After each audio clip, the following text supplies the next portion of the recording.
Hey guys, welcome back to the channel. This is story about what if Naruto learns Hiraishin and Rasengan during the Chunin exams part 1. Before I start, please do support for more amazing content and comments for part 2. Do consider to subscribe my channel and share my video to your friends and check out the description as well. Let's start the video. To erase someone from history, from their present, can have irreparable damage on their future and past. Naruto Uzumaki was trying to defy the laws of chakra yet again and write another page in the 100,000 ways chakra can be used. Years of training to be strong and thereby survive came to their climax, their paragon, with this one technique. The last technique he had. Shadow Clone. Rasengan. Sage Mode. They were all techniques that he expanded on for bigger, badder techniques, bigger, badder forms.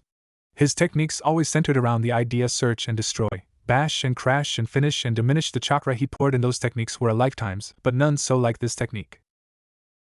This huge technique started as a concept, a thought in his head, something he pondered about when he viewed his birthright, his father's scroll.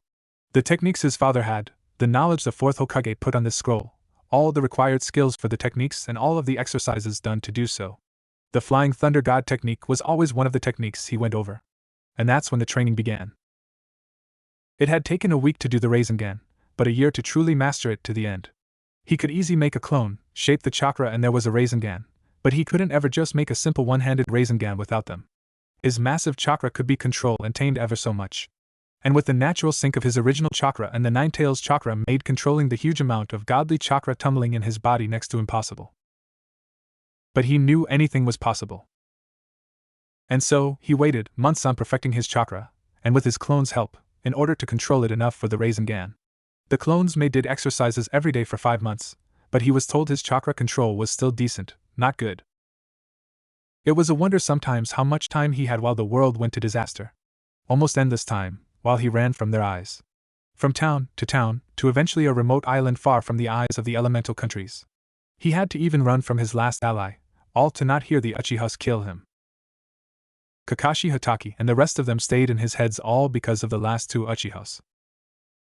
Which is why every day for the last 5 years he trained and trained until he became completely strong.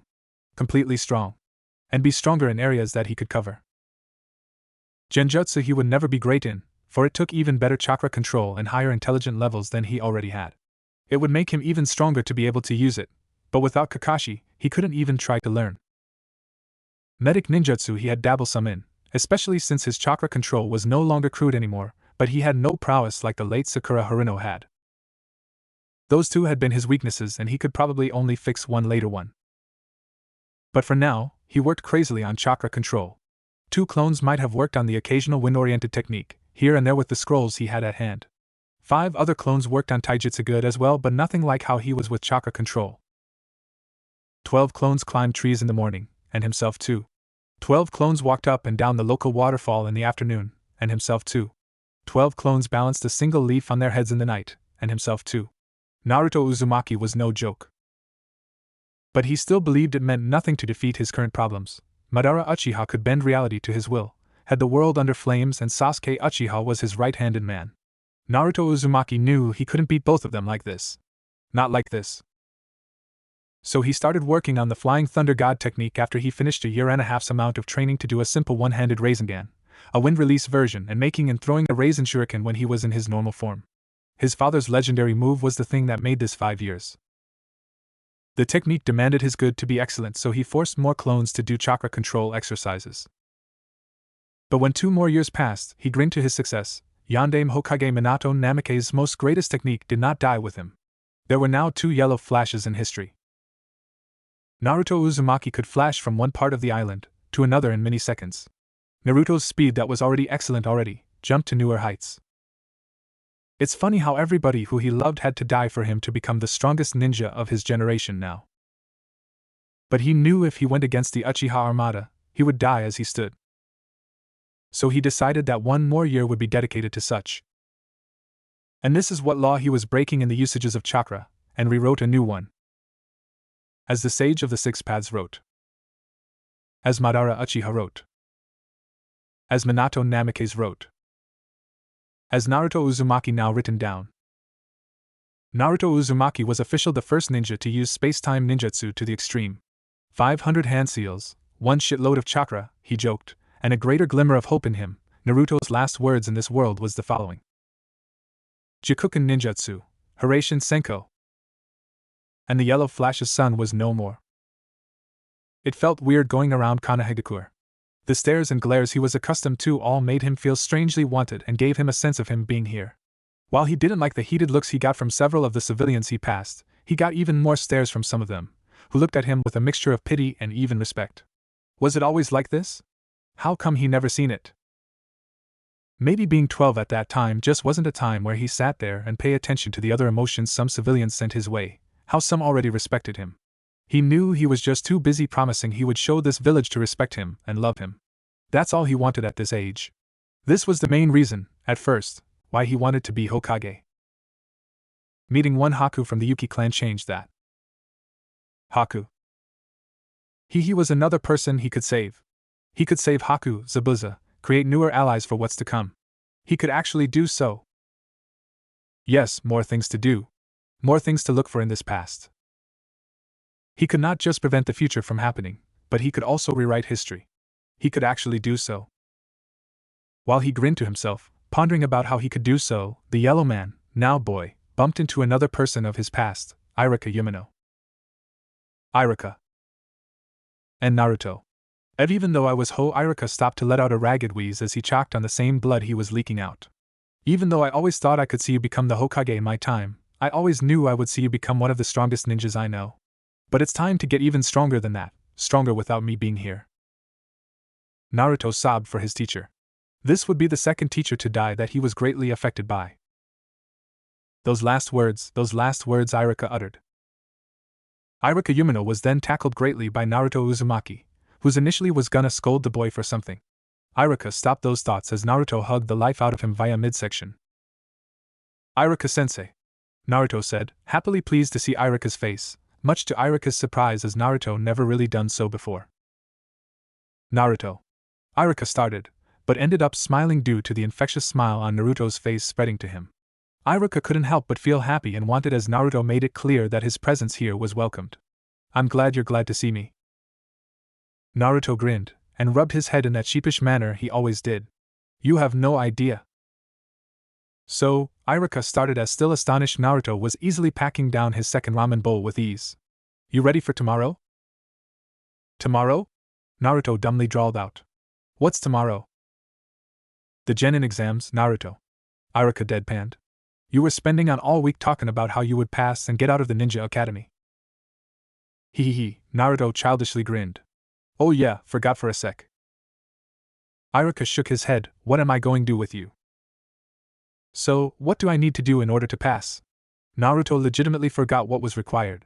The exams was so far away and a long time to him, but yet, it was coming now, right in front of him. Irika shook his head again, becoming exasperated with the young Naruto. I would think with as much times as you failed the genin exams, Naruto, that you would know what was required. Alright, so what I forgot? Naruto pouted. I'll do much better this time around. Naruto so loudly proclaimed. His yells did turn some heads, including the working Tuchi and Ayam. The two subsequently smiled at Naruto's yells of triumph. Irika smiled, I bet you will. So what I gotta do again? Naruto questioned again. In the exams there is a small written part. Irika ignored Naruto's small groan, about several historical topics, basic knowledge of the three main technique classes, and the explanation of chakra. It's about 30% of your grade. Written test? Naruto groaned, with a small quirk of amusement on his part. That sounds so boring. Why couldn't it just be the physical part of the test? 'Cause it gives people the chance to pass even if they don't do good in some of the physical parts of the test. Ergo, Naruto, you should brush up on some of the dusty books you got at home. Hey! Was the indignant cry of one further embarrassment of Naruto Uzumaki. Geez, I wasn't that much of a slacker in the ninja academy, was I? Sheesh. Irika bit down the feeling to laugh in Naruto's face, but a part of him was being somewhat serious. Then we have the projectile part of the test. It is about 20% of your grade. If you did very good on your written exams, you pretty much can do bad on this, and still overall pass. So, this is the throwing kunai and shuriken stars at the target part of the test? Yes, Naruto. Irika grinned. Pretty self-explanatory. We give you 8 kunai, and 8 shuriken. Hitting 4 kunai and 4 shuriken on the target anywhere is passable. Hitting simply 2 kunai and 2 shuriken in the center is automatically passable. Sounds easy to me. And finally, the technique part of the test. You must be able to do any of the academy techniques we give you, but a predetermined one we would give you is the clone technique, meaning in order to pass, you must do it. Again with this Bunshin no Jutsu crap? Naruto barked at Iruka's response and sighed to himself. I couldn't even do a single freaking clone last time I tried that due to my huge-ass chakra level and abysmal control, but maybe with my current chakra control. Sorry Naruto, but if you can't do Bunshin no Jutsu, and you have no acceptable medic reason on why you can't, then I'm afraid you can't be passed. Even if I do great on the other parts of the exams? Iruka paused after he heard Naruto's question. That was actually a good question. Iruka continued, while yes, if you do great on the other parts, this part of the test makes up the other 50% of your grade. Depending on how flawless you do the other techniques we request, you could still think you would pass, right? Naruto nodded his head. The clone technique is something we taught early in the academy, and if you can't even make a single clone, and many rookies still make mistakes with the transformation and body replacement techniques, if you cannot do the clone technique correctly, and can't do decently on your other parts of the test, why do you deserve to pass? That's why every time you did not too good on your history exams, Naruto, and did passable on the projectile test, your graduation was dependent on knowing the techniques. Naruto grunted in agreement. It seemed to make sense anyway. Iruka smiled, but I have faith in you. I think you can pass. And then with an amusing grin, and a deadpan voice, Iruka said, and get the hell out my class, brat. Naruto laughed. I can't wait to do such that. Don't worry, Iruka-sensei, I'm definitely passing that exam. Iruka smiled genuinely to the boy. Well then, you better get to it then. The brown-haired man then stood from the table, left a generous amount of Ryo on the top for Ayam to pick up, and then moved towards the exit. You got daylight burning, young man. Train, study and sleep well. Sorry about not buying you 5 bowls today, but I think you're better off without it. Plus it saves me some Ryo.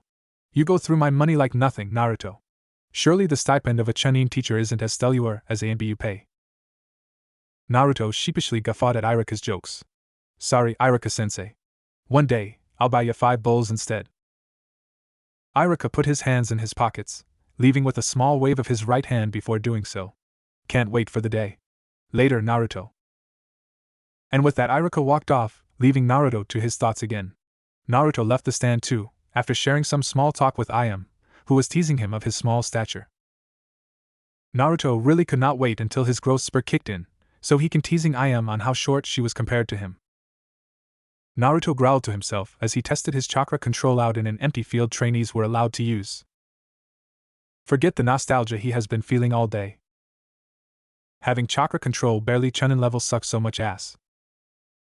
Naruto found out that yes, he could form the Rasengan, one-handedly without so much of a clone spinning or aiding him with chakra control, but he couldn't even do the wind release version without using 2 clones to spin and add the affinity.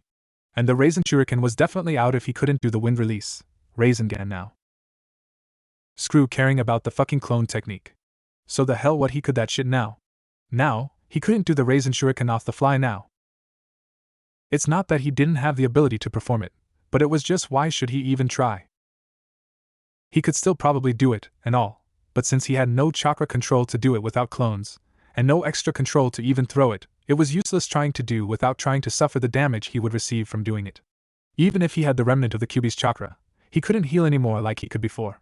The healing factor he had was higher than any regular human had, but none so incredibly fast like a regular Jinchuriki had. Then his chakra control wasn't adapted for medic jutsu, and his advanced healing factor from Kyuubi was severely dampened, so the Rasen Shuriken will probably not be usable for years until his chakra control was good, without using Sage Mode actually. And then he decided to activate Sage Mode, and gasped in the 5 minutes as he collapsed from exhaustion. Good God, he couldn't even go an hour of using it anymore without even feeling fatigue anymore. His body shook in sweat and drenched from it. He was actually tired out from it. His body wasn't his chiseled, hardened 23-year-old self. His body was still young. Fresh but still young and weaker. He was seriously dampened. He wasn't even sure he could even par with Kakashi anymore. Damn. And don't get him started on the Flying Thunder God technique either. Hiraishin required excellent chakra control to the point it was crazy. Last time he heard, Jiraiya, Erosenin tried years doing it himself, and failed even doing it. However, he wasn't Naruto. He couldn't, when he was alive, spammed the shadow clone technique like Naruto could to increase his train progress even faster to a few months. The 2 yellow flashes died. All those years he fermented his body, all those months honing it, all those weeks doing chakra drills from hour to hour. All those days his sweat, blood and tears were what he was accustomed to. Wasted. They died when he decided to discard his present for his past in order to change the future. This did nothing to soothe the yellow young typhoon. Naruto then launched a single Rasengan to a nearby tree and watched the tree crumple to his disdain. He huffed, in a mixture of a scowl, a pout, and a sigh. Looks like I gotta do this over again. Without even doing hand seals, Naruto summoned 12 clones to the left of him and 12 clones to the right of him. Clones to the left, do water walking until dinner. Clones to the right, do tree walking until dinner. What you gonna be doing, Prime? A single leaf dropped perfectly into Naruto's hand and was now placed on his head. Do the leaf concentration technique and study for my test tomorrow until I fall asleep. After those words were uttered, all of the Naruto clones went to do what they were tasked to do. Naruto sighed, and watched the lead stick to his forehead, and then spun it with relative ease. Time to study for my big test. Unbeknown to him, Sasuke Uchiha also used from time to time the same grounds and seed the destroyed that Naruto left in his anger. Not knowing the source, but knowing what he was feeling, Sasuke Uchiha trained harder to destroy 4 more trees in his path.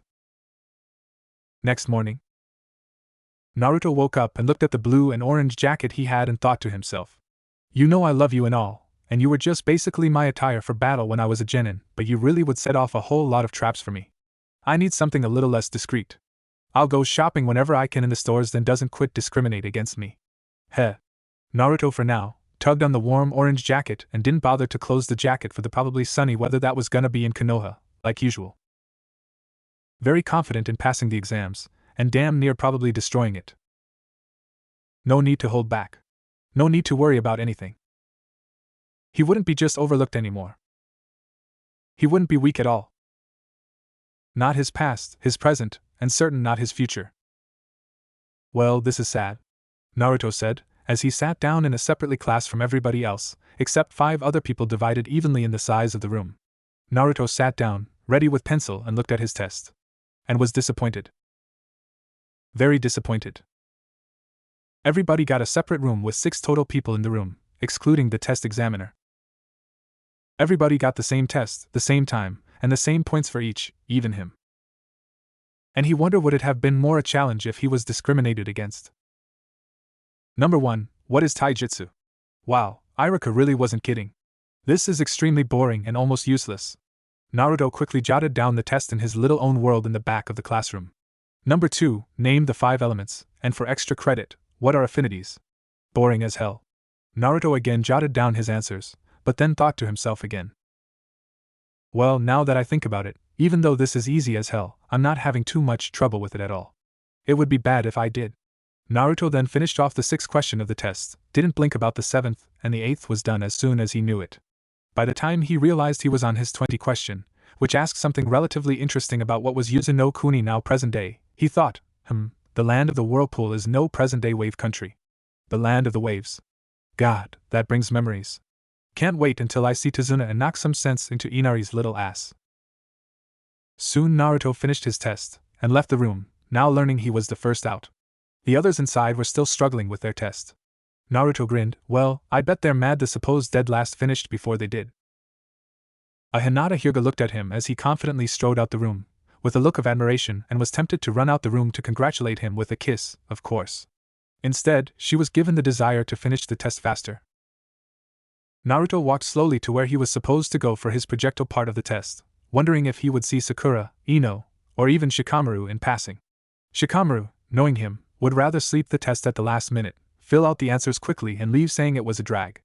Ino, from what he remembered, was the smartest Kunoichi in the academy, second to his former crush, Sakura only, of course.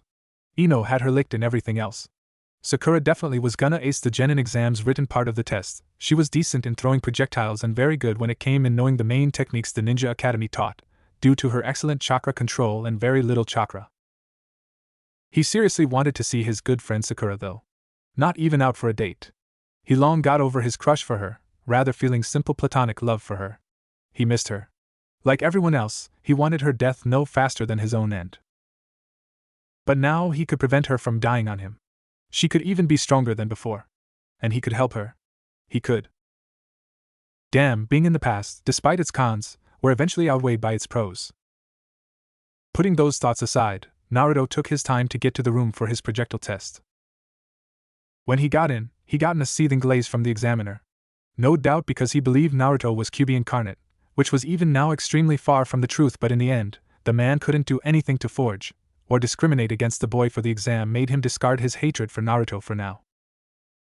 This did not mean he would not try to launch the blades at Naruto. The man threw all of the kunai and shuriken at Naruto, but much to his surprise and further despise, Naruto flawlessly caught them. The man grunted out, "Throw your weapons at the target, and then get out, demon." Then the man smirked, "I bet you won't even hit the target at all with them." Naruto grinned back, and with a flick of his wrist, 2 kunai and 2 shuriken stars each hit the center, dead on. "You were saying, sir?" Naruto then simply tossed the last of his projectiles, finger by finger, and all of them unsurprisingly hit the center, further infuriating the Chunin teacher/examiner, who glared hard at the target and then at Naruto. Naruto's grin was the biggest pure shit-eating grin the man ever saw. "I'm finished. I'm guessing I passed that part of the test, right, sensei?" Naruto then decided to turn away from the teacher, deciding to take his leave. Oh, the boy would pass, alright, thought the teacher. But he won't live to tell the tale. The man launched the kunai in a speed an academy student wouldn't even be able to see, let alone dodge. However, Naruto simply brought his hand to his head and grabbed the kunai before it even could touch him. And with speed even he couldn't see, the teacher watched the kunai now lob itself with all of the kunai and shurikens Naruto had. All 17 projectiles were now in the center red circle. The kunai as it flew carried a deadly velocity and force as it collided with the target. The target board sailed to the wall, bouncing off as soon as it hit it. The man stared at the board and started to sweat. Naruto grinned viciously at the man. "Oh, sorry, were you trying to give me extra cred? My fault for being so hasty. Well, I think I'll leave now and get to the chakra part of the exam now." The man sputtered, and then, trying to get some of his wits, yelled out, "Why yeah. Get the hell out my room, you piece of shit demon." Naruto practically slid out the room easily and walking past, without not really even paying attention to who was behind him. Even though Naruto was practically a stupid idiotic pig who has had a perverse streak through him, Ino Yamanaka will never understand why the hell does everybody hate the shrimp. Finally Naruto came in the room where his techniques was to be tested by the ever-so-reliable Irika Yumino and Mizuki. Naruto did not like Mizuki. He never will like Mizuki, and since this was his past and all, he would not ever like Mizuki. It was because of Mizuki that Naruto came close of being stripped of being able to ever become a ninja. It was because of Mizuki Naruto learned the burden he once carried. And it was because of Mizuki that he learned only Irika, Im and Tuchi truly cared for him, until Kakashi, Sakura, Jiraiya, Tsunade and a few more came around, of course, but still. Mizuki deserved his anger, and he could not get over how much he despised the man, but Mizuki was not getting the satisfaction of making him out as a fool today. Irika breathed easily as Naruto Uzumaki came in, with a face of confidence for him. "Come on, Naruto." "Good day, Naruto Uzumaki. Today, we will ask you to perform 3 simple techniques for us. Judging on how well you execute the techniques, and how much flaws we see in it will determine how we will pass you or not. First technique, show us the transformation technique. You can turn into either me, or Mizuki." Not wanted to turn into Mizuki at all, Naruto easily transformed to another Irika, much to Irika's smile. Naruto's size and stature fit Irika, and Naruto even got the direction of his scar correctly. "Henge, excellent," declared Irika. And Mizuki grinned, adding in his agreement. "Next, body replacement. Replacement yourself with the chair over there." Irika pointed.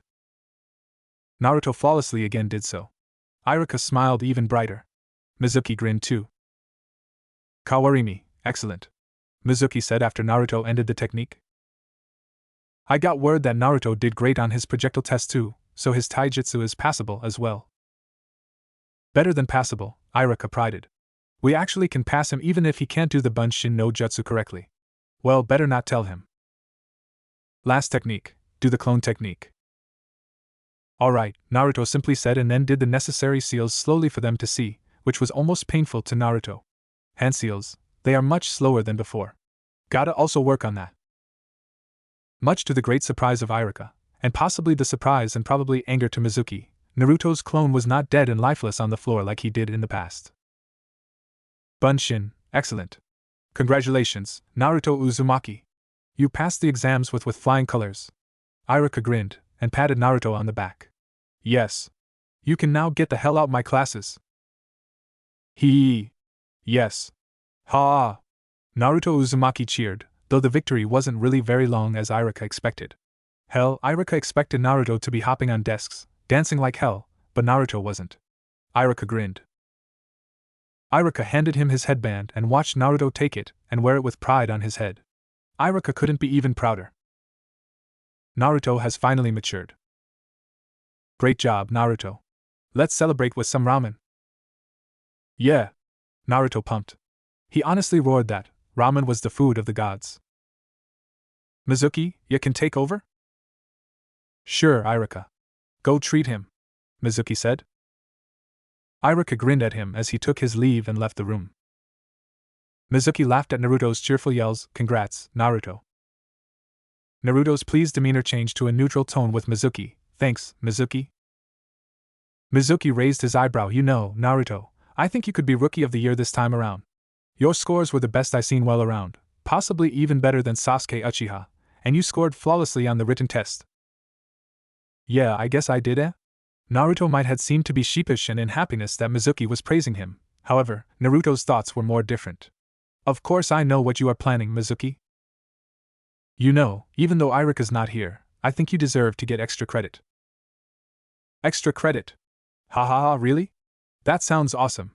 Naruto wisely decided to play coy with Mizuki. Extra credit. Extra credit. Naruto sung. Mizuki laughed heartily. Settle down now. Naruto wisely listened to his teacher. So how do I get this extra credit? Mizuki shushed him. Shoo.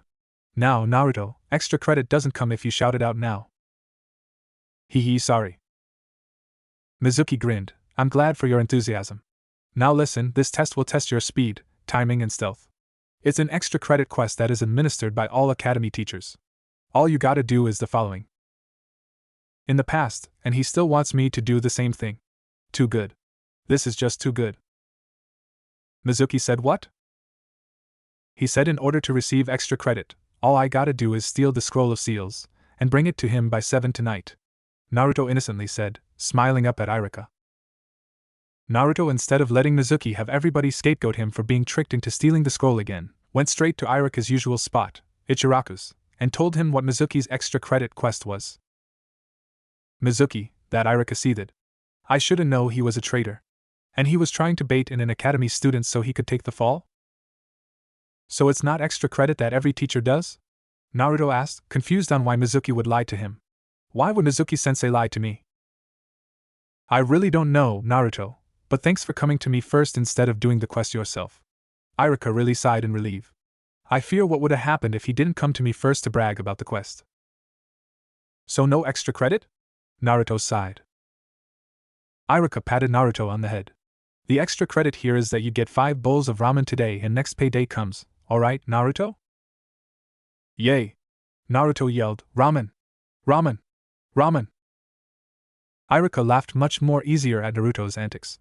However, keyed in when Naruto started talking again. Hey, Irika-sensei? Yeah? You know, I haven't done pranks in a while now, Naruto said. Yeah, it's been a good 2 weeks since I last caught you, Irika said, still priding himself as the only one, out of the Jounin and the Chunin, and even the ANBU to catch Naruto Uzumaki without even having trouble. Hey, can I do one more prank? What? No. Are you serious? Last time, you tried blowing up the Yandame's face with exploding tags. Irika bellowed. But it'll be the last one this time, Naruto whined. No. Arg, what the hell you want to do now, brat? Play a trick on someone. Oh, I feel bad for the soul who would get pranked then. Irika shook his head and dived back into his miso ramen. Well, how about Mizuki-sensei? What you say? Irika was surprised again. Naruto grinned to himself, vicious. Gotcha. How about we trick Mizuki-sensei like he tried to trick me? We can get him back for trying to get the scroll. Naruto, that's. Yeah, I know it's a bad idea, but we can still have. Let's do it, Irika suddenly said. What? Naruto played surprised. Let's go and prank him. Can't believe I ever say the word prank again and want to do it to someone. Awesome. And I got a plan too. Oh? You. Planning? As if him passing flawlessly today was a great surprise. A great pleasure to him, but still a surprise nonetheless. Hey, shut up. Naruto yelled, honestly annoyed. Geez, it's like everybody in this goddamn village thinks I'm too stupid to plan shit. Listen to my plan, damn it. Irika chuckled. Sorry, Naruto. Just playing a little. Now run that plan by me. You know, this ain't a stupid plan at all, Irika inwardly said as he was searching for one Naruto Uzumaki, knowing fully well Mizuki was on his way too. Actually, this is pretty damn slick. Naruto grinned, looking down at the scroll of seals. Irika swooped down. Naruto gasped out, Irika-sensei, he grinned and laughed, so you caught me, eh? Irika rapped his knuckles on Naruto's head and applied some pressure. You fool. You got the whole village looking after you. What the hell were you thinking? Naruto grinned. It's all good though, Irika-sensei. Don't you know? This is the extra credit quest Mizuki-sensei said to do. Irika narrowed his eyes. Mizuki-sensei said what to you? There's no extra credit quest. Naruto blinked, but Mizuki-sensei said I can get extra credit if I steal the Mizuki-sensei. Naruto called out, seeing Mizuki on the tree above Irika-sensei and him. Said man, with a Fuma shuriken on his back, grinned down at Naruto and Irika. This is just too perfect. Excellent work, Naruto. Now, the scroll of seals, hand it to me. Irika growled, traitor. No. Naruto, don't hand him the scroll.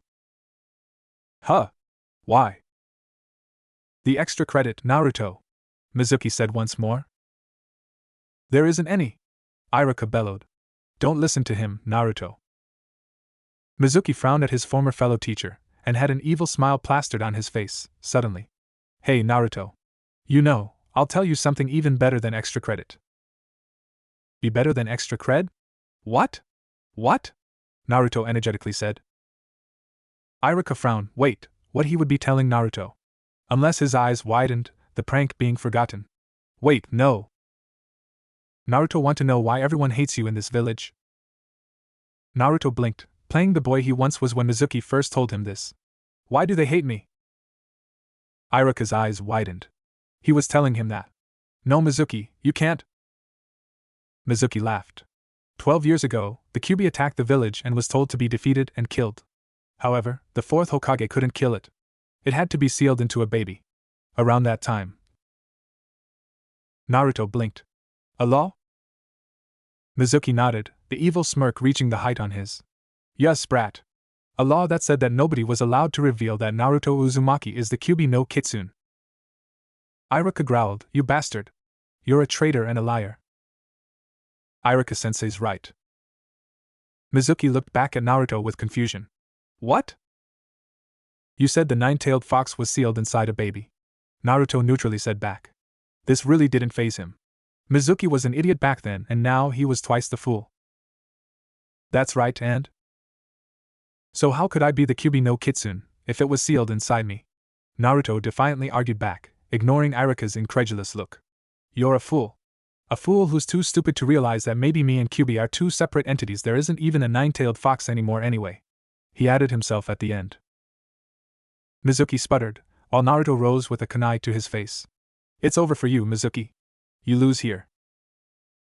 Mizuki then laughed his shock off, just like a demon. Yes, accept what you are.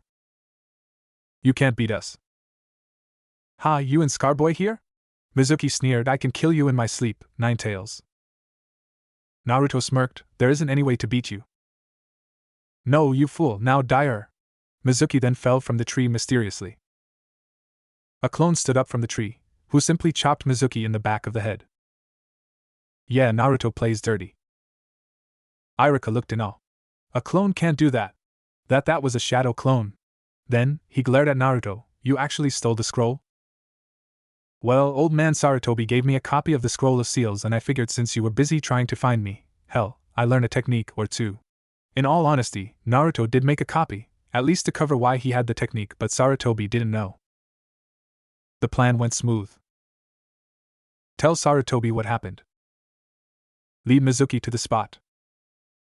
Make him think that he had the upper hand. Beat him. Turn him in. Go home, and train your ass off. Sarutobi smiled. Well, thank you for telling me this about Mizuki, but wouldn't it be easier to simply let my ANBUs deal with him? Naruto grinned back. Nah. I say we take care of him ourselves. We got this, old man, no problem. Sarutobi laughed slightly. Well, I say this is one of the only of your pranks I approve of you, my boy. You have my full permission to do what you see fit, but do bring Mizuki back alive and in relative good health. Naruto. Yeah, Iruka-sensei? Naruto was further greeted with a hug from his teacher. You're not a monster, Iruka said, tears brimming down his eyes. You're Naruto Uzumaki, just the jailer of the Kyuubi. You're not him.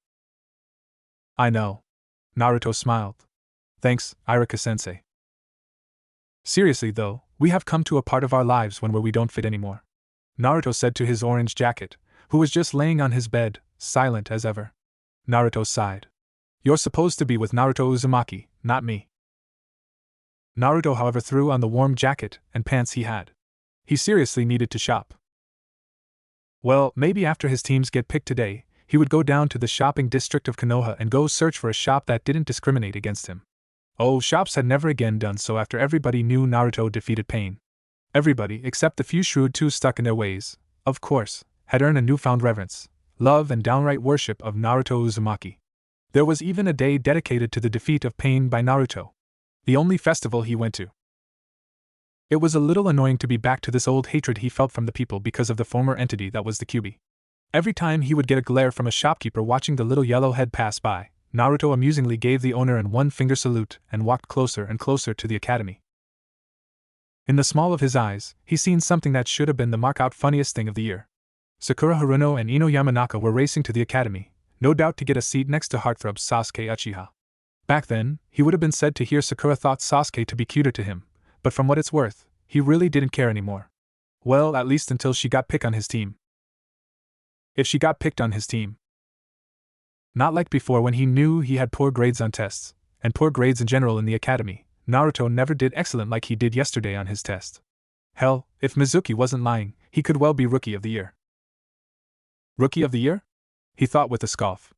As much as he hated the derogatory word, dead last, Rookie of the Year was simply a stupid title that meant nothing in the real world outside Konoha. As if he needed that title to feel good about himself, like the egotistic braggart that was Sasuke Uchiha at this point. Man, he really didn't like Sasuke Uchiha as much he thought he did, he joked. Sasuke was a brat back then, and he had no reason to be one, even if he understood why he adopted such an unbearable attitude. Even if Itachi killed off all of his family, he could understand why he wanted to avenge clan now more than in the past. Ironic, isn't it? But the ordeal should have humbled the Uchiha scion instead of turned him. If Sasuke wasn't a power-hungry, jealous little boy, Naruto wouldn't even worry about that Madara Uchiha. And that's why he would do everything in his power to stop him. But still, Rookie of the Year? Me? Ha! I got bigger plans to deal with, like beating Madara to the ground and being Hokage. Naruto snickered as Sakura and Ino fought to get into the door. When Sakura came in, a memory of her slapping him out the way to get to Sasuke, let alone sit down next to him, made him groan. He immediately moved the hell out the way of the Hellcat, and let her do the hell she wanted to do. Geez, he couldn't wait until Sakura blossomed into a younger Tsunade. He would seriously not miss the puppy-love schoolgirl Sakura was. On second thought though, he seriously did not miss the punches either. Younger Tsunade would have to wait in line patiently like his Raisin Shuriken. Naruto moved as Sakura and Ino fought over the seat next to the Uchiha, who sat at the wall of the aisle. He then tried to go sit down, next to whoever, but suddenly very annoyed when Shikamaru saw him walking up to the top of the class and asked, like an ass, why was he here? See this, ass? It's my headband symbolizing I passed the Genin exams. Naruto growled out in sarcasm. Troublesome. Shikamaru sighed, laying his head back down and going back to sleep. Seems like they let even dead last pass the exams, right, Akamaru? Kiba interjected, in the aisle across from where Shikamaru's was at. The dog barked in response to Kiba's question. Explaining why they let you pass, Kiba? Naruto smartly said back. I guess they've been too tired seeing a 3-year failure in the academy. Kiba smirked. Naruto grinned back, and said back cattily, like they were too tired of your stink mud odor kibbles? You son of a bit, Kiba started, cocking his fist back. Sit down, and shut up before I decide to keep you too, and Iruka finally said, as he entered the classroom. Both promptly shut up and sat down calmly in seats, Kiba sitting next to Hinata Hyuga, and Naruto sitting not too far from Choji Akimichi. Kiba and Naruto truly annoyed him with their childish bickering and fighting in the classroom. Always disrupted his lessons. Thank God they were leaving today. Now, on to more pressing matters. As of today, you are all graduates of the academy. A majority of the class yelled in genuine relief, bliss, and excitement. Iruka laughed at their pleasure. Settle down now, settle down. Yes, you're graduates of the academy now, but always know as you leave here, remember what you came here for. You came to be ninjas, to serve the village and its people and have both a body and mind that will not yield from learning. As you leave, leave with the will of fire. The will of fire, that old saying, Naruto said to himself. Nostalgia never ceased to come back to him. Now, Iruka said, departing from his heartfelt speech. You'll be assigned into teams of 3 and assigned to a Jounin teacher. There are 12 teams this year. That's pretty good, considering last year. Iruka's announcement of teams that weren't Team 7 fell on deaf ears. He waited patiently to hear Team 7's members clearly. Team 7's members this year is Sakura Haruno, Sasuke Uchiha, and... This is it. This is it.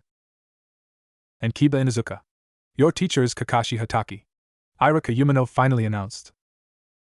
Oh, and just like that, his history had been changed.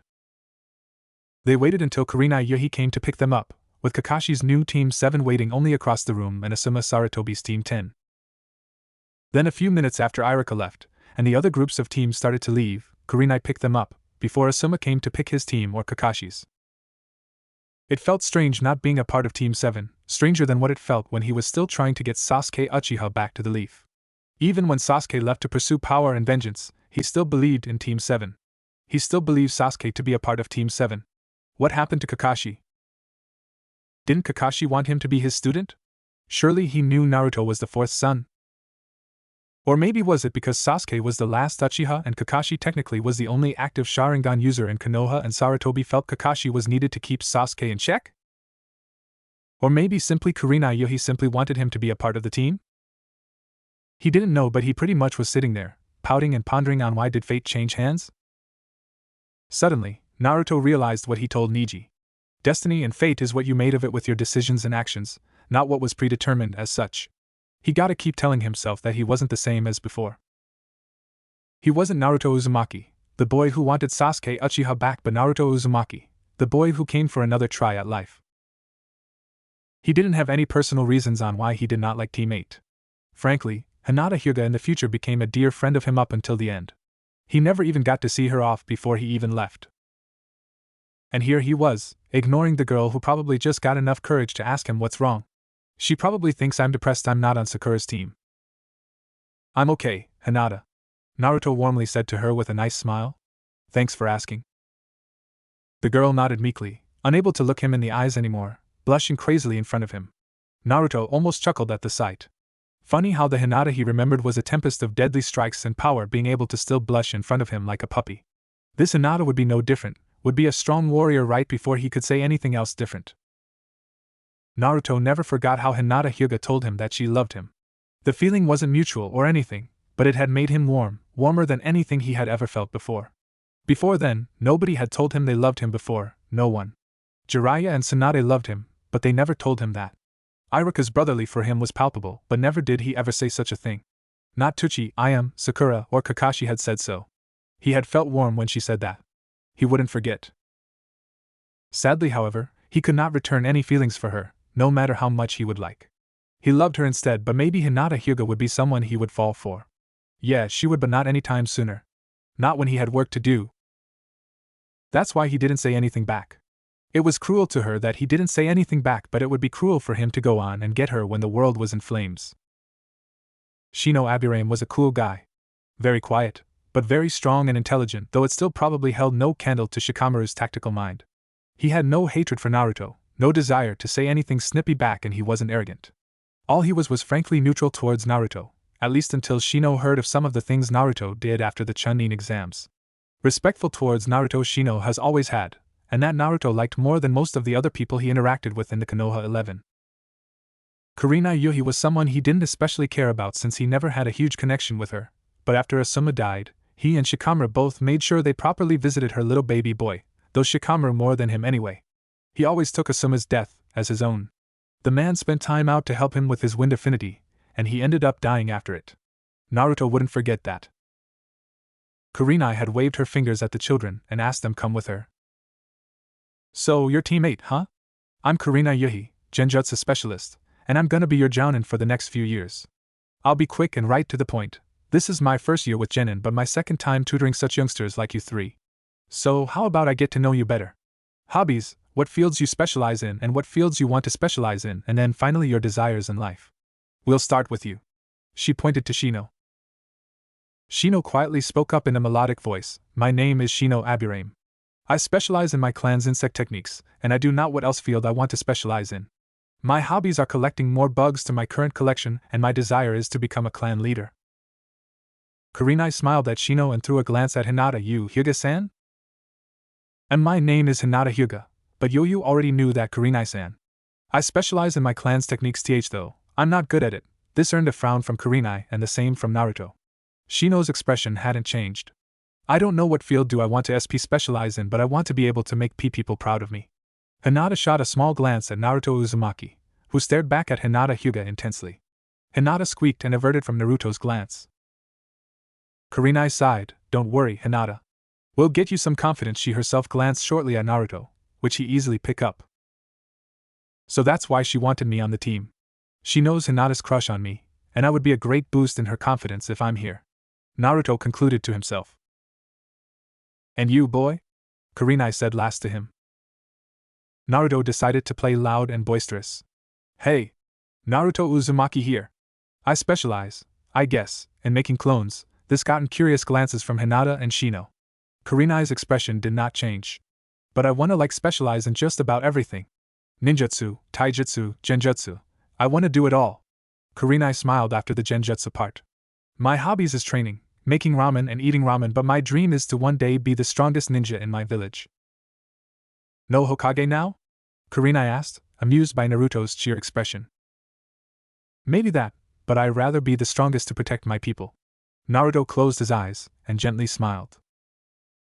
Kurenai chuckled when she saw Hinata's eyes shine in awe of the boy, and she seen that Shino even had a ghost of a small smile on his face. Well, she would hope, as she couldn't see under his coat. I like all of your dreams, and so, I'll make you achieve them the best way possible. I'll be frank and tell you why I chose you three to be my students this year.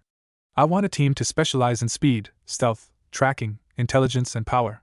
Hinata, with your Byakugan, you can scout enemies from afar. Shino, with your bugs, you can share information about the enemy's location and even tag bugs on your enemies to know their locations. So, what about me? I don't have any special tracking skills at all. Naruto asked Kurenai. All I have is clones. And that's exactly why you do have tracking skills. Your special kind of clones can interact with your surroundings much better than the simple clone technique, and you can make hundreds of them at once. They can also fill up a forest, and they can easily sweep the forest for enemies. Also, as bonus, they can even share memories and info with you, the moment you dispel them.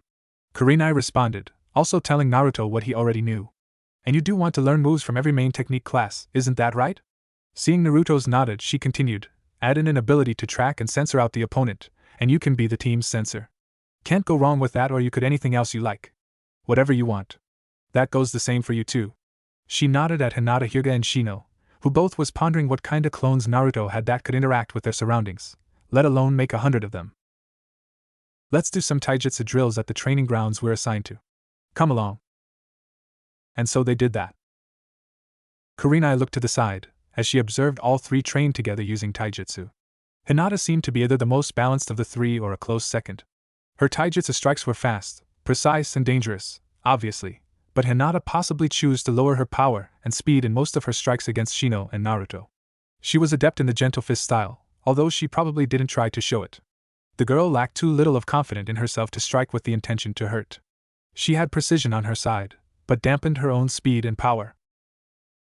Shino's taijutsu was good but nothing worthwhile or shocking. It was simple and showed signs of not diverting from the academy's taijutsu for now. Still, When he struck hard and could easily defend himself against Hinata and Naruto. His speed was well above Academy student speed, probably crossing in the Hiraishin territory, but was slightly slower than Hinata. He at least showed more speed than Hinata in her attacks, but he didn't. Naruto's taijutsu was probably the most bizarre display of frenzied attacks. When he cocked his left fist, he attacked with his right. When he cocked his right fist, he attacked with his left. And sometimes, he cocked both of his fists and attacked with his feet. Most of his strikes did hit Shino and Hinata, but something told her he was dampening power and possibly even speed when it came to striking his opponents. She didn't think it was a confidence problem like Hinata, but more like he was holding back. She didn't know why he would. He was not afraid to use every part of his body to attack. From his fingers to his toes, from one elbow to another, Naruto attacked with every part of him, and not just one concentrated part like Hinata or Shino. His off-the-wall attacks were highly unpredictable. He also used his surroundings to attack the opponent. Naruto would bounce off a tree to land attacks if he had to. Then his stamina was also the largest of the three, making him last longer than the two. Although Hinata seemed to be the obvious taijutsu specialist of the group due to her Hyuga blood, Naruto definitely was adept in fighting as well, despite not having any clan or family members or anything. Next was ninjutsu. Kurenai urged them to show some of their techniques. Shino seemed the greater one of that area. While it was true Naruto wielded the shadow clone technique, a technique that make a shitload of clones, as Naruto said, she knew Naruto lacked more techniques in his arsenal, and lacked control from what she knew anyway, much to the amusement of one Naruto Uzumaki. Shino showed about quite an amount of techniques, and his bugs themselves counted as a technique. Hinata had no outside ninjutsu techniques aside from the transformation, clone, and rope escape technique, to which were good but not enough to show adept she was with ninjutsu. She also knew how very few Hyuga members go out their ways to learn other techniques other than their bloodline techniques. She knew they had no ability in genjutsu, so she decided to test something else. 3 kunai landed by their feet. Here. Use these kunai to mark how far you get up the tree. What are we doing, Kurenai-sensei? A chakra control exercise, Naruto-kun. Kurenai answered. Chakra control? What's that? Naruto asked, not afraid to ask any questions about something he didn't understand. Chakra control is the ability to conserve and control your chakra. This concept was thought up a long time ago. Too many rookie ninjas long ago poured too much chakra into their techniques, and so died by chakra exhaustion. Which came the invention of hand seals to help you control your techniques much better. However, most of the time it wasn't enough, thus came several chakra control exercises. If you pour too much chakra in your attacks without second though, these days there are ways around it, but it would leave you severely tired and weakened. Your enemies will not hesitate after watching you waste your chakra in an attack. And you won't have chakra always at your disposal. Kurenai did take a second to glance at Naruto. His chakra is massive, even without using the Kyuubi's chakra, but he does need better control over his chakra it seems. The Kage Bunshin's effect on him may be nullified due to his larger chakra level, but he still needs better chakra control if he wants to learn other ninjutsu. Naruto nodded and stared at the kunai. Well, besides the clones at home training and do chakra control exercises on my ceiling, this should also help my chakra control. So we run up and that's it? Naruto asked, how do we do the technique? Maybe a demonstration will come in handy. Kurenai said easily, as she walked up the tree. Putting a foot to the trunk and then her other, she showed what the exercise was doing. Her feet was firmly sticking to the bark and did not falter. This is what you got to do. Apply chakra to your feet and it will work. However, you need a certain amount applied to your feet. Too little, and you fall off. She demonstrated, and she started to fall off the tree. However, she landed on her feet. Then she again walked up to the tree. Too much, and this will happen.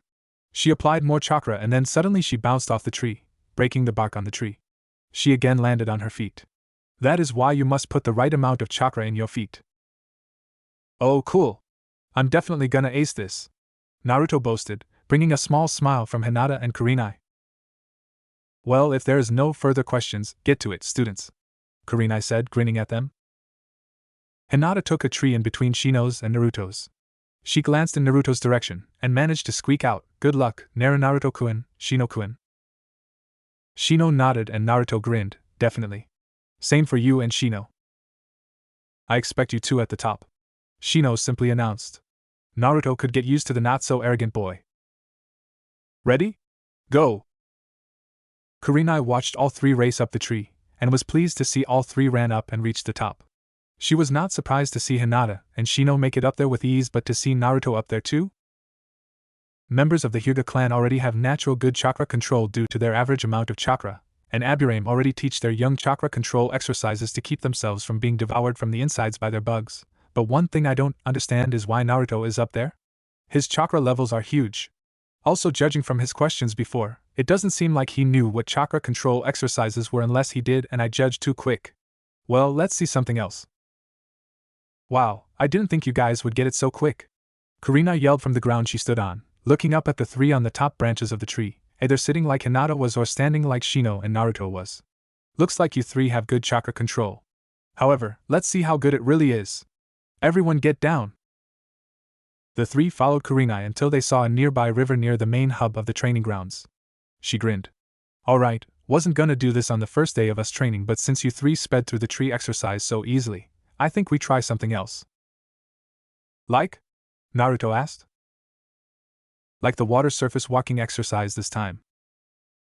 Water walking? Hinata timidly asked this time around. Kurina grinned, that's right. This exercise is also a chakra control exercise, but it's much more harder than the tree walking exercise. In this one, you do the opposite of what you do with the tree exercise. Water is like life. It shifts and it moves about. In order to do this exercise, you must emit a constant amount of chakra from your feet but be ready for movement. The slightest ripple is the slightest movement. You must change the amount of chakra then. It will shift from high, with a huge amount of ripples, to low, with the smallest amount of ripples. Demonstrated as here. Kurina smiled, as she stood up on the water, perfect. Do too much, you will fly off. Do too little, and you will sink.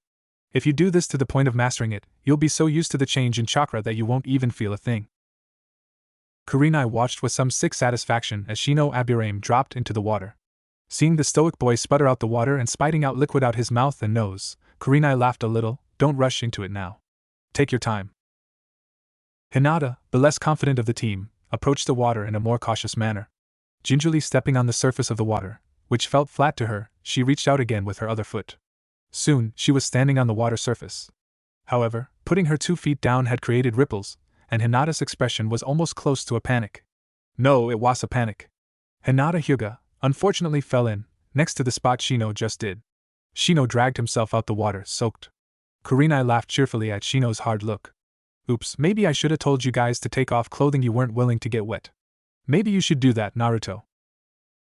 Unfortunately, much to the disappointment to a certain wet Hyuga, Naruto shook his head and stuck his tongue out to his teacher. Nah, Kurinai-sensei. I'm definitely not gonna need to. Confidence will be your downfall, Naruto-kun. Kurinai shook her head. Not this time.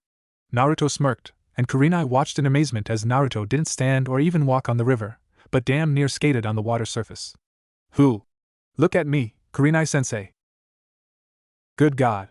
How is he doing that? On his first try? Is he a chakra control genius or something? Wasn't he ranked dead last in the academy? No way a dead last would be able to do this on his first try. Beginner's luck towards the trees, but water walking takes days, sometimes weeks for fresh genin. The fact that Naruto was surfing on the water surface told her he couldn't have been just what meets the eyes. In her eyes, she was a simple, naive boy who might become what he wants to be with years of training, but what he was doing now was something almost at a genius level. Na Naruto-kun, wow, Hinata sang as she made it back to shore, in awe again today. Even Shino was looking at Naruto with awe and some understandable jealousy, although none so much like a certain Uchiha would feel at this point. Naruto Uzumaki, strange. You have never showed this skill in the academy. Kurinai looked at her students take their leave, but looked at the spot Naruto Uzumaki left from. He's better than what I expected. When she thought on how she got Naruto Uzumaki onto her team, she thought how much of a steal it was. Hopefully it paid off.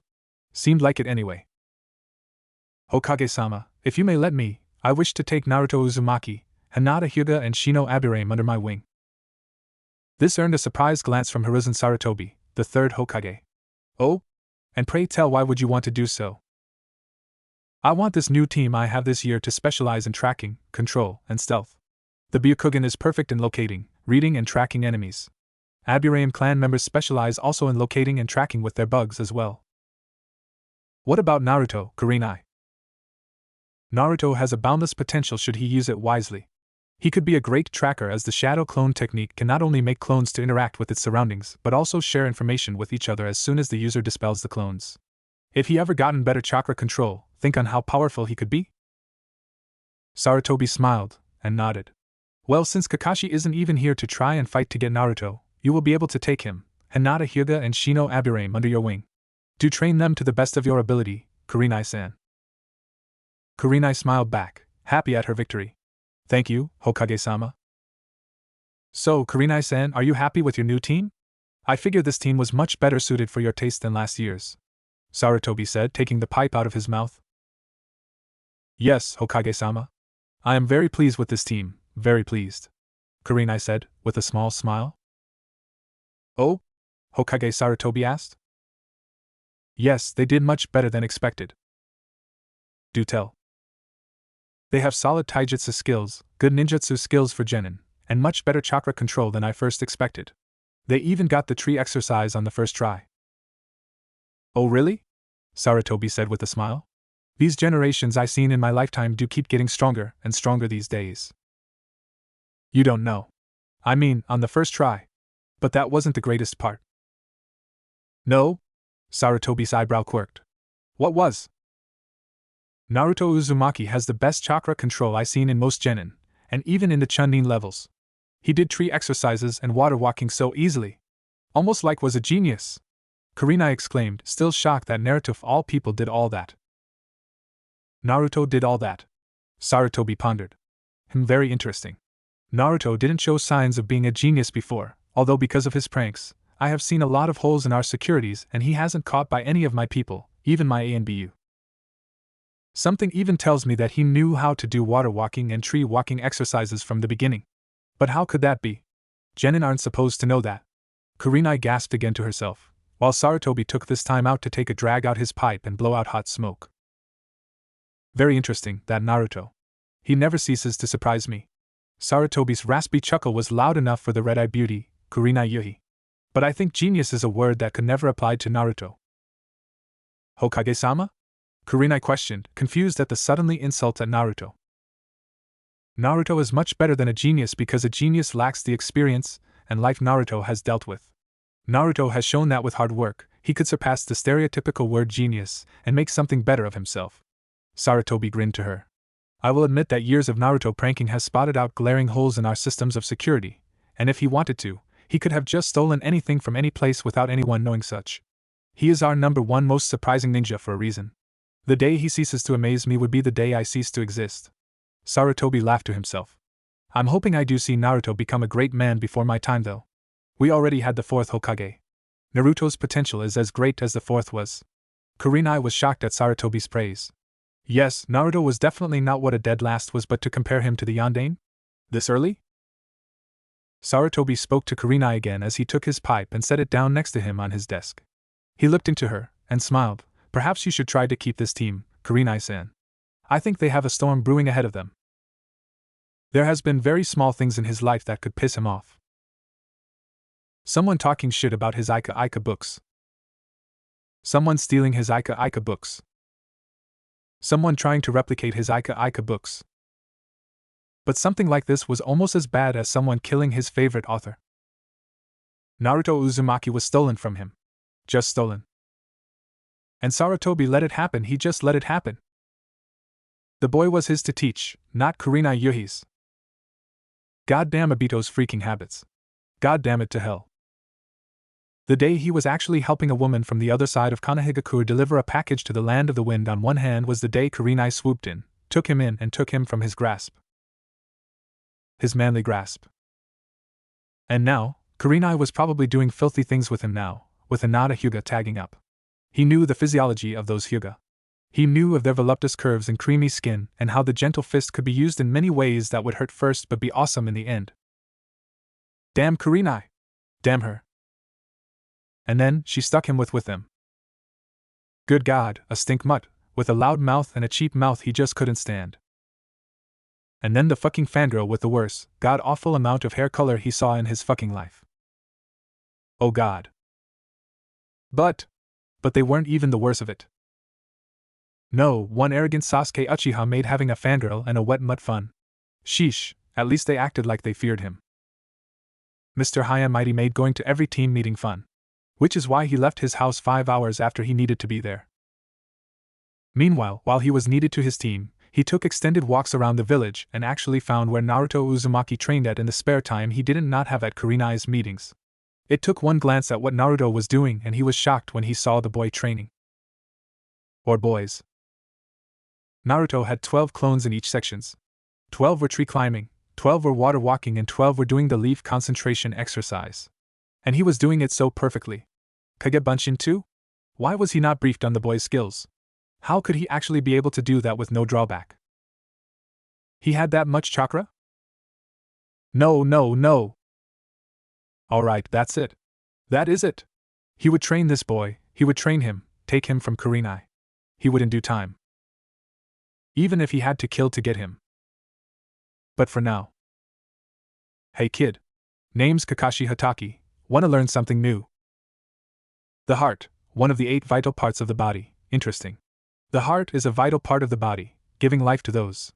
With any major organ, this one is one of the most important and the most sensitive to chakra. There are more than 20 Tenketsu chakra nodes around the heart, more than any vital organ or regular part in their body, making a total of staggering 45 nodes. This makes the Hyuga gentle fist fighting style especially dangerous. The heart is also susceptible to several techniques that not only attack the heart, but can even track an enemy's movement.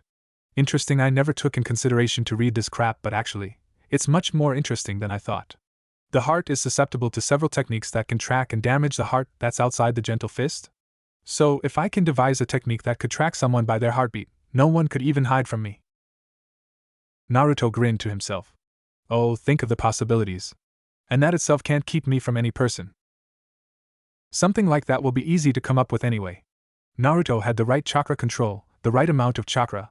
Of course he had that, and the right execution. He could be great at something Kurenai wanted him to excel in.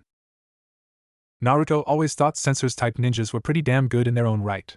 His Sage mode had the foundations of sensing chakra, but none so like those sensor-type ninjas he encountered. He could definitely search and destroy any of his enemies. And Kurenai-sensei was right. His clones could very easily fill up a forest. Add to a technique that could very easily find any incoming ninjas due to their need to be alive and well, he would be dangerous to any foe, so as long they didn't know he was coming anyway. He was still wondering how could he even make a technique to do such a thing. He then found something very helpful. Something almost down the lines of the very thing that could help him devise such a technique. A book. Deus Ex Machina. It had been a very eventful month, and Kurenai Yuhi couldn't believe her luck sometimes. Of all the things she wanted in her life, was a student who she could share her techniques with. None of her former students, except one, much to her awkwardness, had even an aptitude in genjutsu. Their chakra amounts were good and all, but their areas in chakra control was too abysmal for her to even teach them it. And here she had a boy that could run backwards on that river again, and then up a freaking waterfall. Kakashi just got a huge fuck you from her. A big one. This was perfect. The boy was already a powerhouse, taijutsu being good, ninjutsu being good too, but also excellent chakra control for a genin. He shouldn't be able to even do this. Hinata and Shino were still struggling to walk on the water after 2 days of training on it. But Naruto skated up and down the stream with relative ease. Who was this boy really? And then she figured the boy had been experimenting on several techniques. She remembered when she told him he could easily become a sensor type when he displayed chakra control well beyond the years of a genin, and he kept it up, then he would be excellent at it. One day when teammate was doing some sparring, having anything legal in it, the boy was trapped in a lower-level genjutsu to simply disorientate and confuse him, while still letting him function somewhat.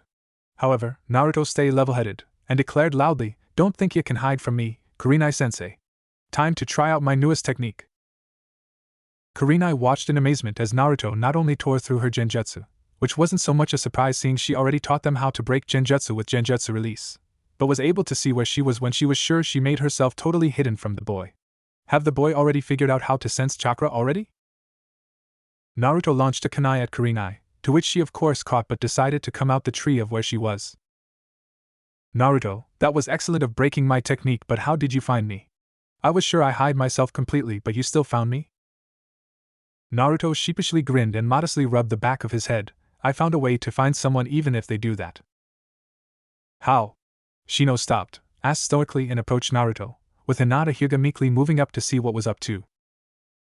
"He, I can find someone by their heartbeat," Naruto proudly stated. All three sets of eyes widened at Naruto's boast. What? I never heard of such a technique. It's because I came up with the technique myself.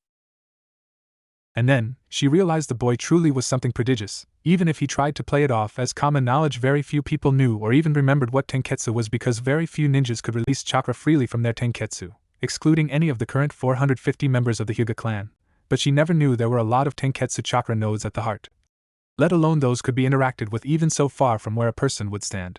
Yes, she knew you could force chakra into an enemy's chakra system and disrupt someone's chakra flow, but not do anything more to the tenketsu around an area.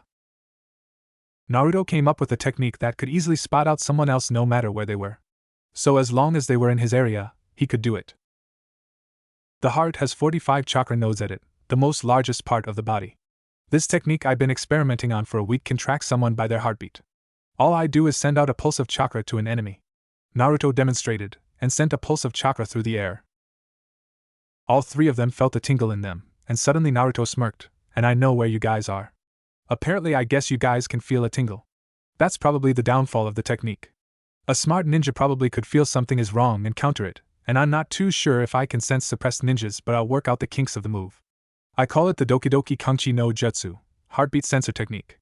The tingle you guys felt was your heart's chakra nodes responding to my chakra pulse. Neat, isn't it?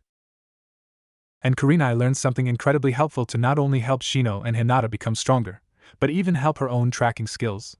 Naruto told them how to do it, and the seal, and she realized the problems with the technique.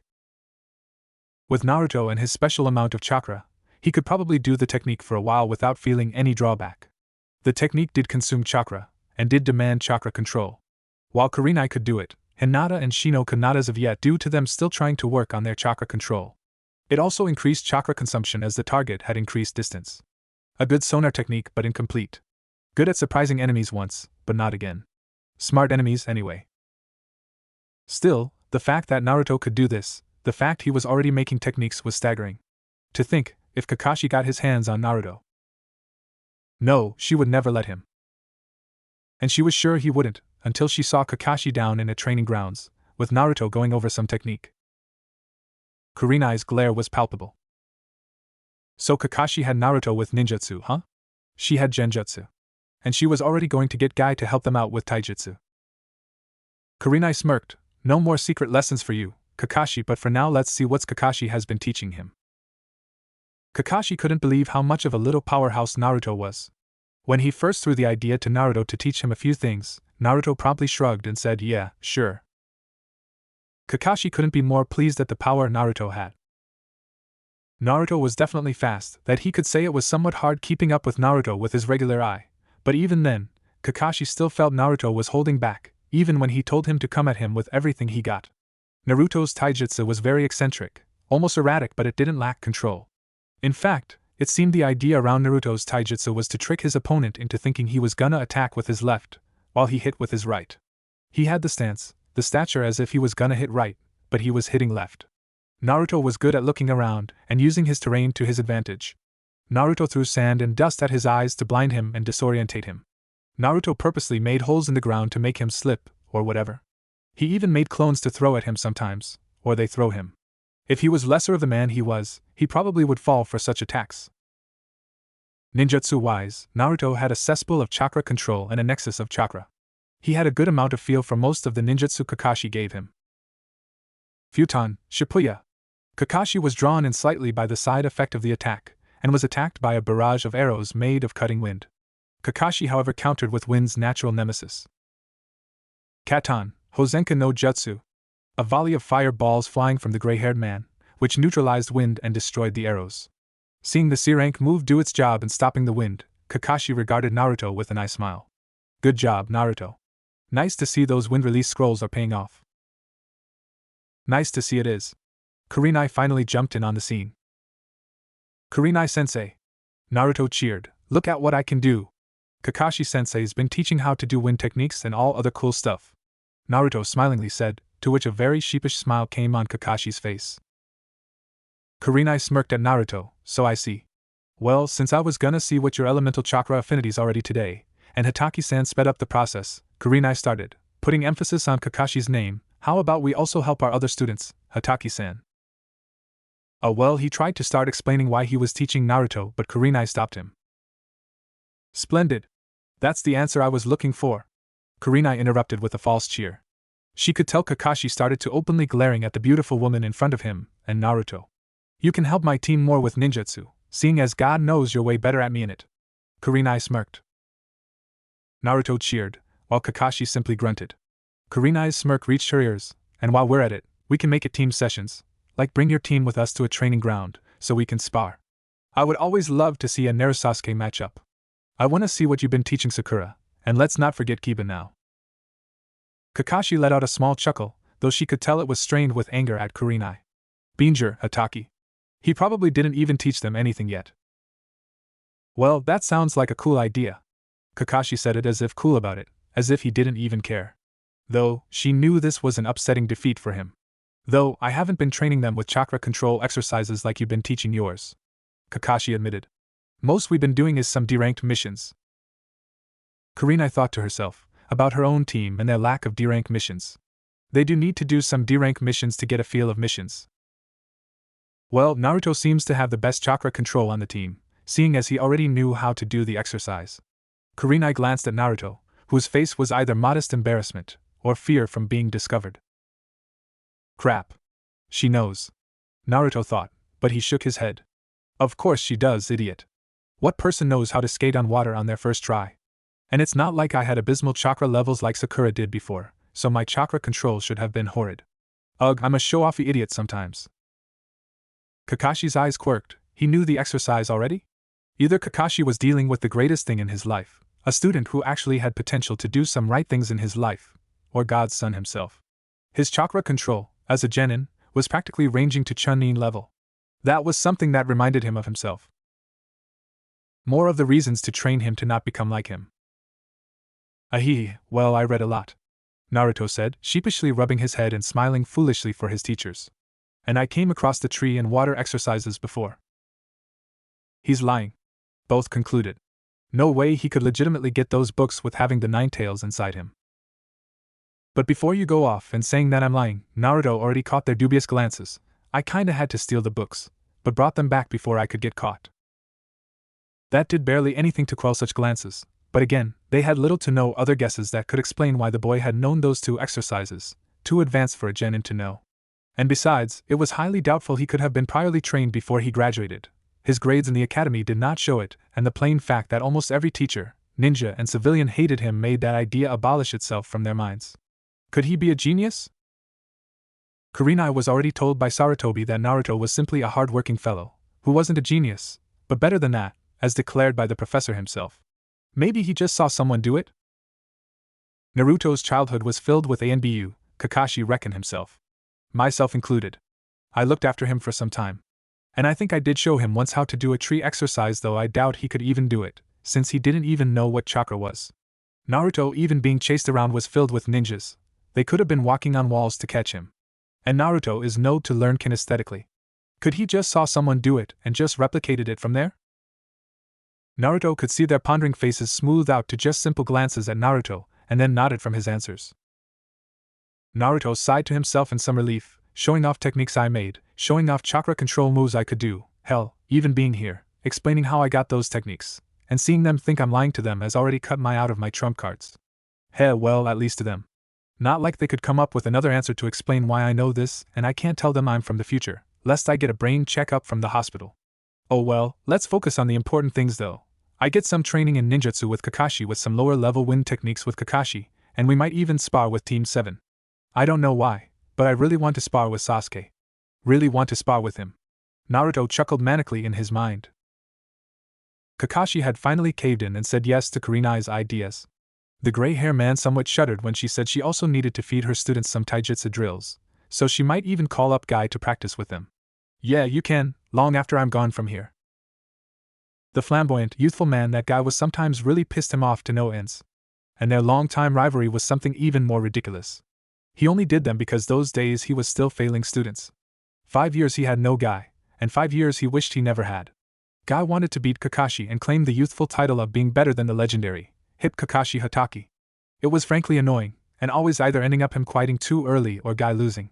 Only 10 times have Guy beat him legitimately in something, and they were taijutsu battles or speed contests. Guy was cool and all, but he rather a distance where he wasn't getting screamed down his ears from the youthful man.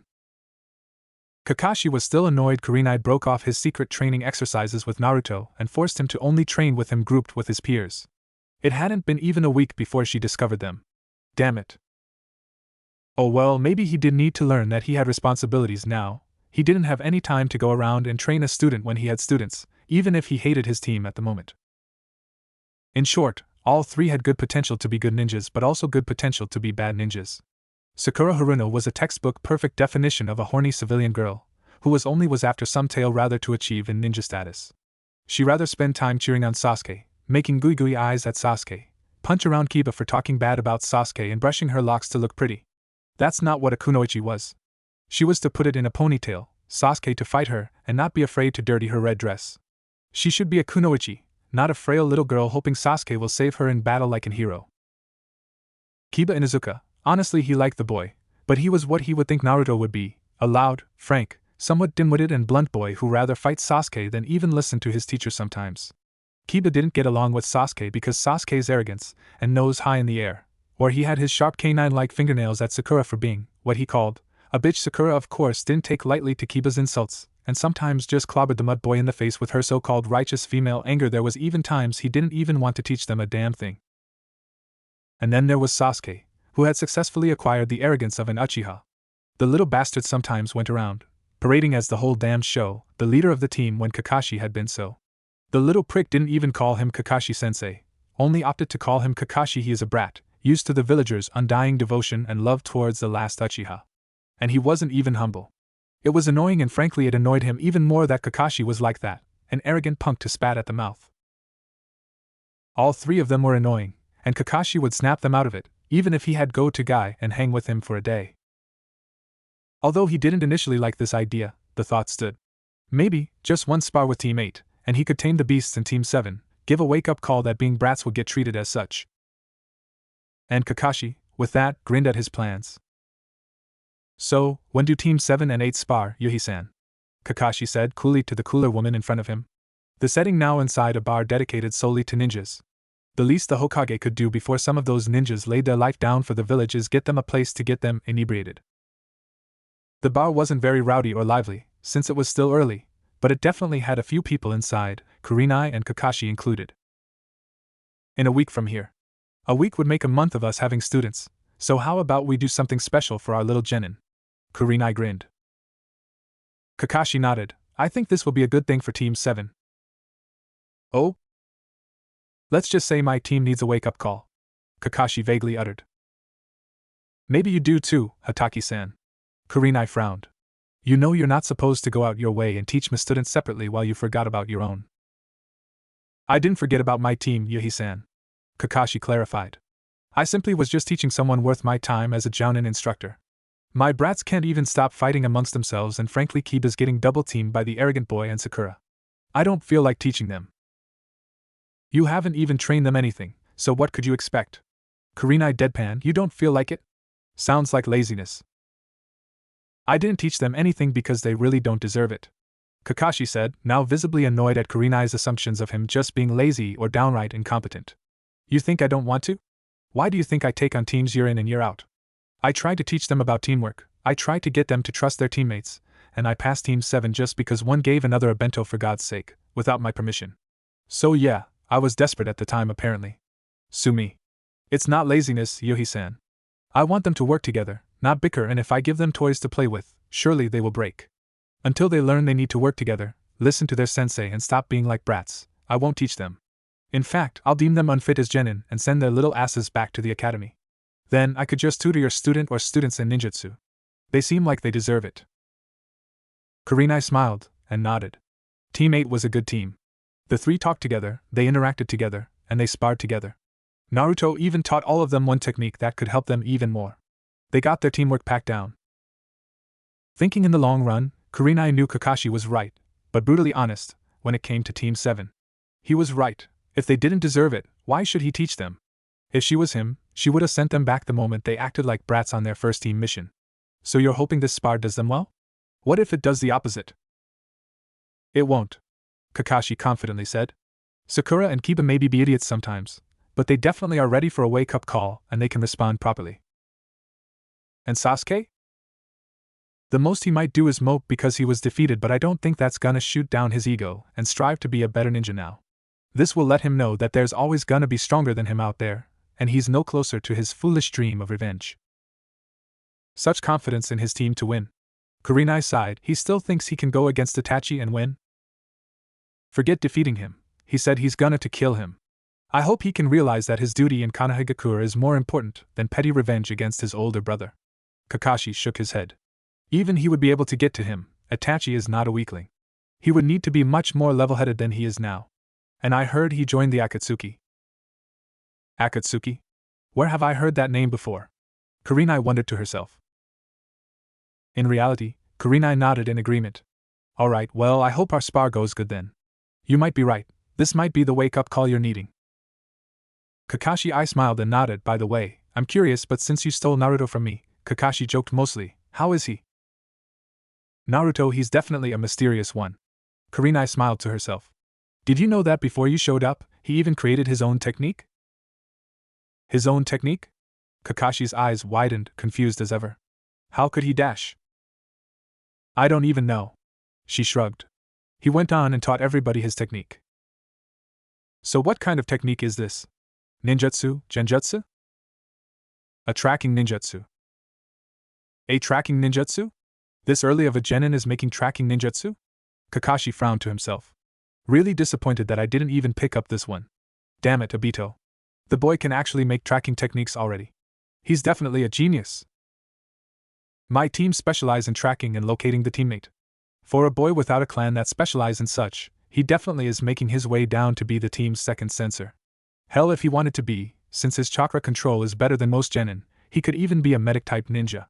Can't go wrong with those. Kurenai smirked. A sensor-type ninja or a medic-type ninja? Kakashi months ago, seeing the boy's grades and academics, wouldn't even believe he could do that. But before he couldn't even make a simple clone, and suddenly before graduation he got a good amount of chakra control to do the clone technique? Kurenai did see it as far-fetched sometimes. You think it's the Kyuubi's doing? She whispered the last part, lest anyone hear her. Doubtful. I don't sense any of that influence on the boy, nor is he showing early signs of massive destruction for everything. Kakashi lightly joked.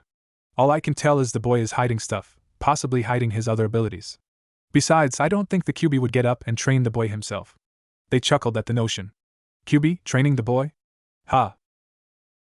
Well, maybe we could learn more about him later, but yeah, the boy is something else.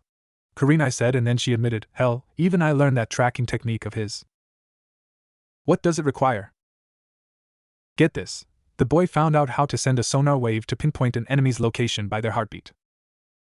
Kakashi widened his eyes and sputtered, what? Yep. He found out that send a pulse of chakra to someone's heart, the chakra nodes around it can send feedback in another wave. That repelling wave can help the user pinpoint an enemy. It isn't without its weaknesses, of course, but that's helpful. Very helpful. Think of him using it with clones too. He could scout out more than one enemy without even trying so much.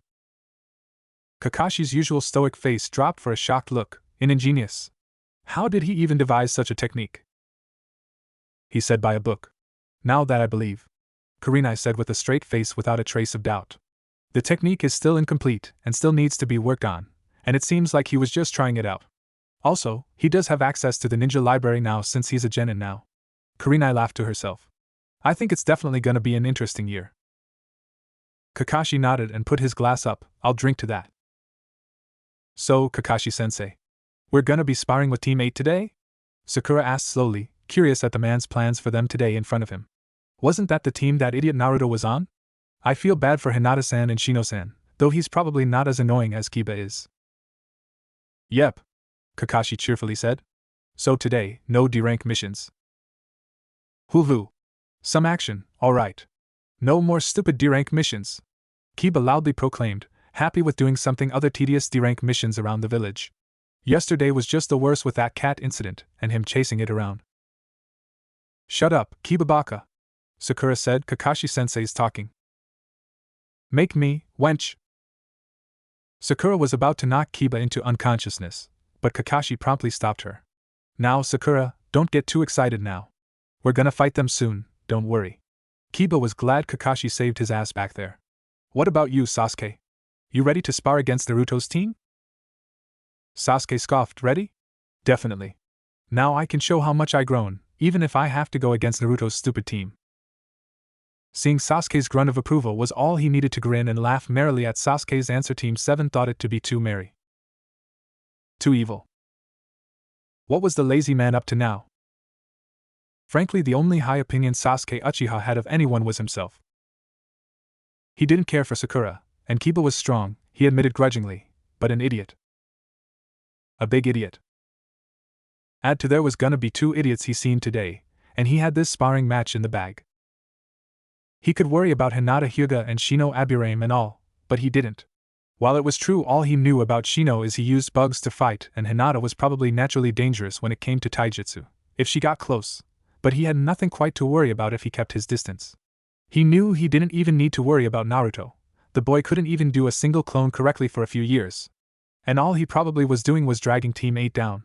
He felt almost sorry for them for having to harbor a loser like Naruto. Almost. Sakura had almost the same thing in mind. Naruto was stupid and foolish, and how he aced his tests in order to pass probably was done by cheating or stealing somebody's answers. Something. No way he got as high as her on that test. And not certainly higher than Sasuke-kun. Naruto, all he was a Kiba with probably better looks. He was kinda cute. But not cuter than Sasuke-kun. Kiba didn't have much anything against Team 8, even if it was Naruto, the annoying little twit. They probably had a much cooler and better sensei too. Kakashi sensei hasn't even lifted a finger to teach them a damn thing other than teamwork this and teamwork that. Teamwork? He'd rather work with 2 monkeys than Sakura and Sasuke. Sakura was annoying with that damn voice and crush on her Sasuke-kun, and he couldn't stand Sasuke. He believed the damn earth revolved around him, the black-haired fucker. But if he had to, he'll work with them. Even just this once. 'Cause what Kakashi-sensei promised. You know, just to get you guys to agree to this, how about we wager something? Ooh, what? What? Money techniques. Oh, I know. That thing under your mask. Let's see what's under your mask. Sasuke's snort was translated to be a huff of amusement at Kiba's words, and Sakura nodded furiously, dying to know what was under that mask. Kakashi's eye slightly twitched. None shall know what's under this mask lest the universe collapse until an infallible wave of chaos. Kiba's sweat dropped. What? I know what we'll wage, Kakashi declared cheerfully. You'll surely like this. What? What? If you guys beat Team 8, I'll get you guys out of D-rank missions for a month. The 3 looked at Kakashi with a jaw drop, and then those cute sparks of hope glimmered in their eyes. Deal. Kakashi's sweat dropped. Man, they really hate D-rank missions. He muttered to himself. No more D-rank missions for a month. Kiba said to himself, pumping his fist. Yes, yes, yes. I will do it. I'll beat the shit out of the idiot, defeat Hinata-chan and destroy Bug Boy even if I have to work with them. By them, he meant Pinky and Sasuke. I'll beat them and get myself all these fucking stupid missions. Unfortunately, Team 7 was about to be disappointed. Sasuke Uchiha stopped on the soil of Training Grounds 8, and seemingly just scoffed at the air itself. Naruto looked at Sasuke with annoyance. What's wrong, Sasuke? Training Grounds too good for you? Teammates better without you, doe. Sasuke shot back. Much like most of the teams. Naruto's annoyed glare only switched over to Kiba when he decided to join Sasuke in insulting Naruto. I actually agree with Sasuke, idiot. Can't believe we're gonna spar with your team. This gonna be an easy one. Naruto smirked. Better watch your tongue, Kiba. Don't want you falling down and hurting yourself before you get a hit on any of us. Kiba grinned to Naruto. I doubt you'll even be able to touch me, dead last. Naruto frowned at Kiba's words and the term dead last that came up, forgot he was also a douche before we had entered the Chunin exams until I farted in his face and beat the shit out of him with my clones. Kakashi smiled at them, sarcastically saying, well, glad to see everybody is so ready to spar today. Kurenai grinned. Well, I think sparring time should start. We made the rules, so these are them. 1. Kunai and Shuriken are allowed in sparring, but do try from refrain from causing irreparable damage on each other. A kunai to the neck automatically is a win. Fighting until some gets knocked out, or gives up is also allowed. 2. Taijutsu and ninjutsu is allowed, but ninjutsu is restricted to using it 3 times, so choose your techniques wisely. using the same technique 3 times count. 3. Fight until you can't anymore. Don't hold back too much, but don't try to kill your opponent. We're sparring, not fighting in a battle. Kakashi laughed, and with that, we decide to pair you up into groups of 2. Sakura Haruno vs Hinata Hyuga, Shino Aburame vs Kiba Inuzuka, and Naruto Uzumaki vs Sasuke Uchiha. May the best team win. Kiba groaned, damn it, why didn't I get lucky and fight Naruto? This earned a slight glare from the quietest boy of the 6 children. Trust me, if you can't beat me, don't try to think you can beat Naruto-san. Shino said, aggravated a little that Kiba ignored him for favor of getting an easy win against Naruto. This isn't about winning, this is about training to get better. Quite so. Kakashi nodded, sparring is sparring.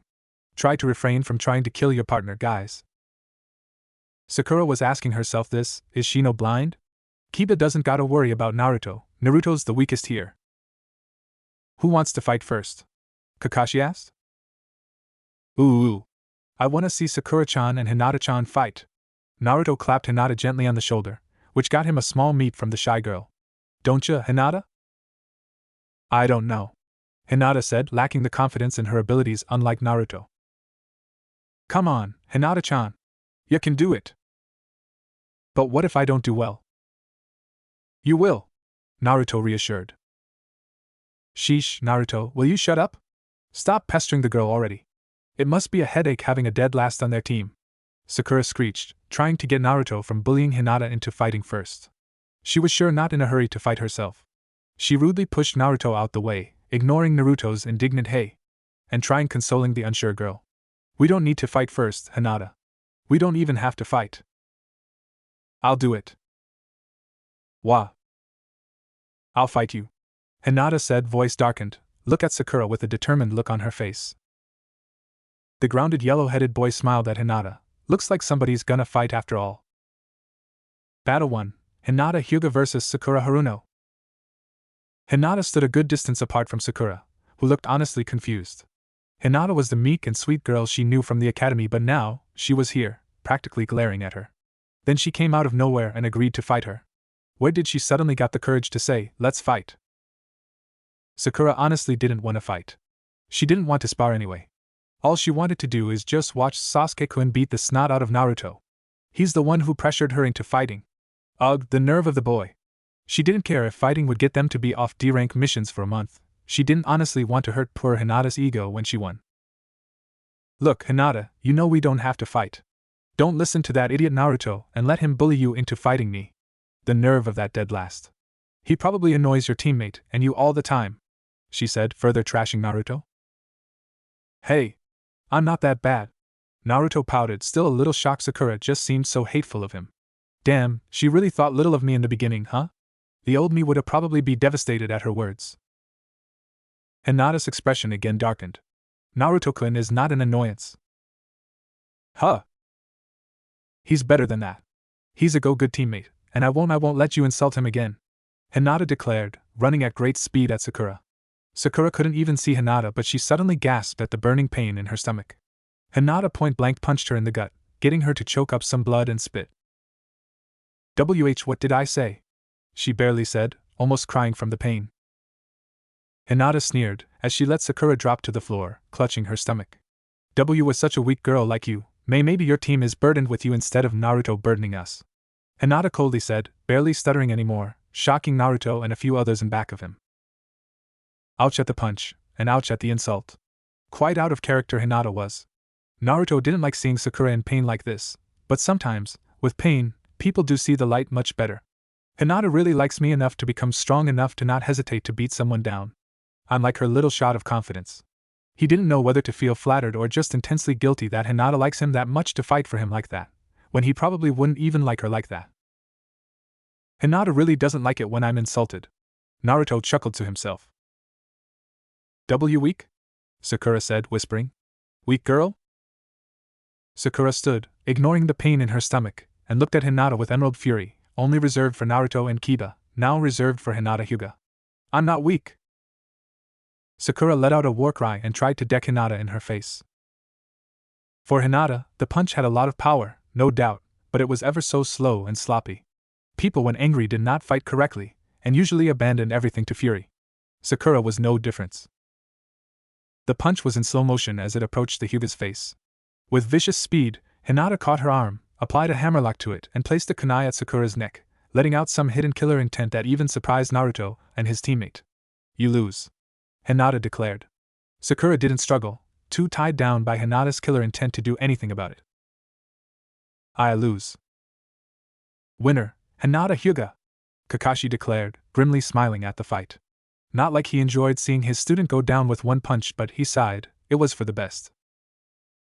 Sakura promptly fainted after being exposed to Hinata's killer intent, which seemed almost at a Chunin's level, much to his surprise. Kurenai, however, smiled. She couldn't ever be more proud in Hinata. Hinata stood up for whatever she believed it, and inadvertently showed Kakashi where Sakura needed to improve it, just about everything. Kakashi grabbed the unconscious girl, and turned to Hinata with a smile. Thanks for telling her what she needed to hear. Hinata blushed. No problem? She said, awkwardness and timidness now coming back over her to hide her once furious expression. Hinata herself knew she kind of overdid it, but when Sakura wouldn't quit insulting her Naruto-kun, she just wasn't there anymore. Naruto himself laughed cheerfully, despite seeing his Sakura-chan go down. Haha, good job, Hinata-chan. Lightning quick, as always. She almost fainted herself at his praise. He wasn't mad she beat his Sakura-chan? No. She thought. In fact, he seems happy I did. Sasuke snorted, and sardonically said, wow, Sakura sure did last long. Haha, sorry for your girlfriend, Uchiha. Sasuke glared balefully at Kiba. But it's time for me to steal the show away now. Next fight, Battle 2, Kiba Inuzuka vs Shino Aburame. Come on, bug boy. Let's have decent fight, unlike that last one. EW. Boy, that was nasty. Kiba grinned, and walked onto the field. Though, gotta admit, glad Sakura got knocked out by Hinata. Hinata has definitely improved. She's not the only one who has improved, Kiba, Shino said.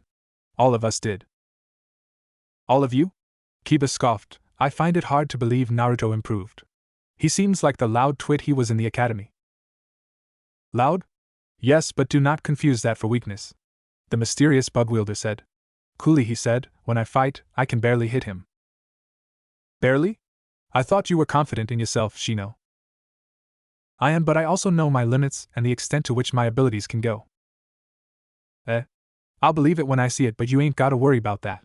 Kiba grinned bestially. Right now, you gotta fight me. Shino nodded. Let us beginning. Kiba grinned. A small bulge moved in Kiba's jacket. Come on out, Akamaru. A white dog yipped while jumping out his coat. Shino expected as much. An Inuzuka was powerful with its partner. But so was an Aburame. To Naruto, Kiba and Shino moved slowly across the fields, even when Hinata and Sasuke could barely see them, but their speed was well above a normal genin speed. Shino did not summon his bugs quickly, much to Kiba's surprise, but simply decided to attack fist by fist. However, Kiba knew there was a matter of time before Shino did attack with his bugs, and Kiba had already been defeated then. So Kiba opened the distance once again, and tried to cause some space. Kiba tried to attack Shino with a barrage of shuriken and kunai, trying to keep his distance from Shino and keep Shino blocking. Apparently the Inuzuka wasn't that dim-witted. Knowing the bugs Shino can eat the opponent's chakra, Kiba smartly kept away from the attacks that Shino possibly could inflict on him. Shino saw Kiba with confusion as Kiba went down on all fours and widened when his bugs told him that Kiba was channeling chakra for a ninjutsu. Shikyaku no Jutsu, for legs technique. Kiba's first ninjutsu was done with, and then with accelerated speed, Kiba sliding across the field, closing the distance. He then tried slamming an elbow into the Aburame's stomach. He barely missed, as the Aburame dodged it. The smarter and taller Aburame decided to back off and send some of his bugs to attack Kiba and his chakra.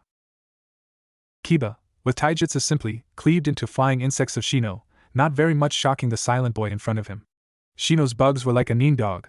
They didn't count as ninjutsu, simply as tools to attack the opponent.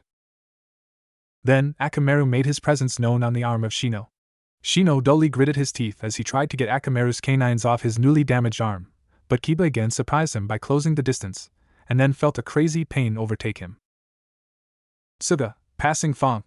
With vicious and bestial speed, Kiba spun like a drill and attacked Shino, whom flew back from the attack. The mini tornado torn through Shino's defenses with ease and knocked Shino back with force until he sprawled over the floor. Ha, not so tough now, eh? Akamaru. I don't think you're needed for this one, Get back to the sidelines. Kiba's dog yipped affirmatively and listened to his master. Shino ignored Kiba's taunt and got up, despite the crazy pain he felt. Whatever that technique was, Shino was wise not to get hit by it again. Shino stayed put, collecting his bearings, and decided what to do next against Kiba.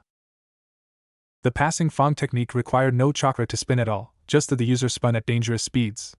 No chakra use meant it was not a ninjutsu. Perfect.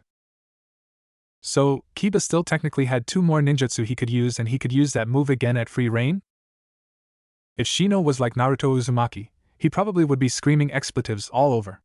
Shino, however, thought more on how the technique worked. It was purely taijutsu and bestial speed. That 4 legs technique released chakra, and it gave Kiba the abilities of what a vicious, rabid dog would have. No. The deadly speed, power, and stamina of a wolf was what now Kiba had. There seemed also no time limit of when the 4-leg technique would end. Kiba's speed far surpassed his own. He would have to use his bugs to get close. But the speed of his newfound strength could even overwhelm his Kikaichu before he even touched Kiba. Shino could not even speak as he was elbowed by Kiba and again thrown far, while Kiba ran back and kept his distance. Shino knew he couldn't last long if Kiba decided to straight up overwhelm him with that strange spinning attack again. It hurt incredibly last time he got hit, and it was fast enough for Shino to not be able to dodge. But then Shino noticed something: Kiba's patterns. He hits me and then runs away. If I cannot get to him, he will strike, knowing I will be too busy defending. Instead, I shall let him come to me and strike before he does. You can't beat what you can't see, Shino. Kiba again taunted from the other side. Shino narrowed his eyes and stabbed 2 kunai to the ground. This shall work. Time to finish this, Kiba proudly announced, as if he was in control of the match. Here he comes. Shino braced himself. Tsuga! Was the roar from Kiba, warning Shino of the danger. Shino quickly palmed his hands to the ground, hoping truly this did work. Suddenly, Shino gasped as Kiba hit him dead on. Kiba smirked at his handiwork, Bug Boy flying back. Shino's coat looking teared up as much as he was. Shino didn't look he was going to get back after than 1. Score! Haha! Looks like I win, Kakashi-sensei, Kiba gleefully said. Kiba, in his victory dance, failed to understand the buzzing in his ears. Before he did, the swarm of his parasitic bugs was already amongst him. Shino smirked painfully on the ground, his jacket already eaten up by Kiba's attacks. I will require a newer jacket. Much to his displeasure, Kiba did eat up his favorite one. Shino then remarked on his handiwork as Kiba tried fighting off the thousands of bugs that feasted on Kiba's chakra.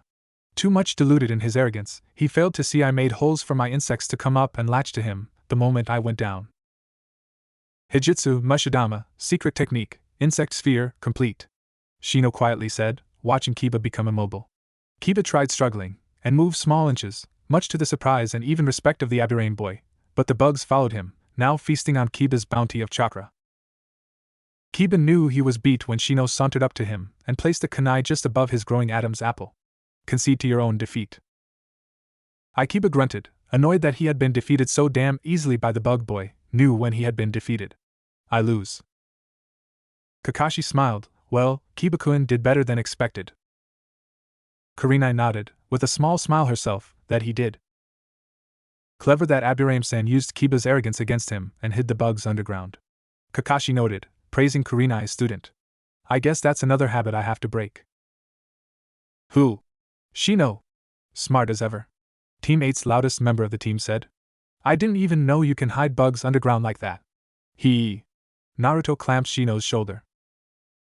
Shino had a ghost of a small smile on his face, but then held up his stoic expression, not responding too much to the praises. I expect you to do well against Sasuke. Naruto grinned, and flicked his nose. Me? Against the bastard? You already know who's gonna win. Sasuke grunted as he seen Kiba limp his way back to the others. Weakling. You lost to Bug Boy. Kiba growled, tired and weak from the battle, while Akamaru came with a whimper to see his master's wounds. Shut up, Uchiha. He was tough. At least you got an easy battle. Sasuke scoffed at this, not even worth showing any of my skills. Oh yeah, Sasuke-chan? Naruto grinned foxily at the dark-haired boy in front of him. I'm betting that you will. Sasuke snorted, I highly doubt that. Sasuke stepped down from his place and to the battlefield. Naruto groaned at the arrogant boy down in front. Classic douchebaggery, Sasuke. Classic. Last battle, Battle 3, Naruto Uzumaki vs Sasuke Uchiha. Let's make this quick, dead last? Maybe I could spar with someone better and properly test out my skills, Sasuke boasted. If you're hoping for me to run and attack you head-on without accessing the situation because you tried to insult me, prick, you're out of luck, Naruto evenly saying, grinning back. By the time I'm done with you, you'll never underestimate me again. Sasuke snorted yet again. So you learned how to stop attacking me head-on, that's perfect. I guess then you'll last a few seconds longer than our regular taijutsu drills back in the academy. Naruto grinned. I won't even need ninjutsu for this. And then ran to Sasuke, much to the surprise of Sasuke. That's pretty fast. Sasuke barely caught Naruto's fist, but he did, thanks to his height helping him. Sasuke both grabbed Naruto's hands into his own and the two continued in a brief power struggle. Naruto was holding his own against Sasuke's strength, slowing even overcoming it. Not understanding it, or wanting to know, Sasuke let go of Naruto's hands and kicked him with as much strength as he could. Naruto slid back far from him, but judging from his expression, the kick didn't do much. Sasuke made a grunt and then raced to Naruto with speeds almost as fast as Kiba in his four-leg technique form, Naruto noted. However, Naruto knew he was just as fast and then, the two clashed in taijutsu. Sasuke tried a barrage of kicks to Naruto's shoulder blades and back of his head, while trying to also punch, while Naruto countered by raising his knees up, moving from the axe kicks and blocking the strikes. Sasuke's taijutsu had always been better than his, back then when he was young, and Sasuke was always fast enough to catch him, but Naruto no longer fought clumsily like he did in his youth, and he definitely trained every day to make sure he didn't lose his edge. With the way Sasuke was flinching at some of the strikes he applied, he knew Sasuke was surprised that Naruto was that strong. Hell, he widened his eyes when he saw his speed. His advantage was that Sasuke underestimated him to the fullest. That's why when Naruto did a handstand and kicked him with both feet to his side that he couldn't do much. Sasuke fell to the side as predicted by Naruto. Naruto didn't stop there, as Sasuke rolled.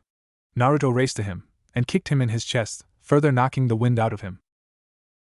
Sasuke gritted his teeth as Naruto didn't stop his rampage. Sasuke kicked both his feet up to get away, not intending to hurt, but only to distract. Quickly making hand seals, Sasuke thought, can't believe the deal last is making me actually do ninjutsu. Katan, Hozenka no Jutsu. Fireballs pour from Sasuke in a hailstorm of fire. Naruto skillfully dodged the fireballs, all while reaching closer to Sasuke. Sasuke gritted his teeth, hoping the Phoenix Sage fire technique slowed Naruto down, but it seems he even got faster as he dashed in and out the firestorm. Sasuke backed up further and reached for a kunai. Naruto reached for his kunai also and clashed with the boy in a loud clang. Sasuke again for the second time today couldn't believe he hardly could keep Naruto at bay with his strength. Naruto was just as fast as him, just as strong as him, and he didn't look like he broke a sweat. Was he toying with him? Sasuke's anger came out with a surprisingly swift palm strike in Naruto's side. Sasuke didn't stop there, wailed Naruto with a quick stiff palm to the chin, pour a lot of his strength in it, and did a sweep kick. He did flip back, somersaulted into the air and quickly did some hand seals. Katan, Gokaki no Jutsu, Fire Release, Great Fireball Technique. The fireball was designed by Uchiha clansmen to swallow everything in its path, and Naruto was in its path. The ball traveled quicker down than horizontally, much to the help of gravity. Naruto surely wasn't fast enough to escape that. Much to the surprise of everyone there and horror to them. At least the genin. What the hell?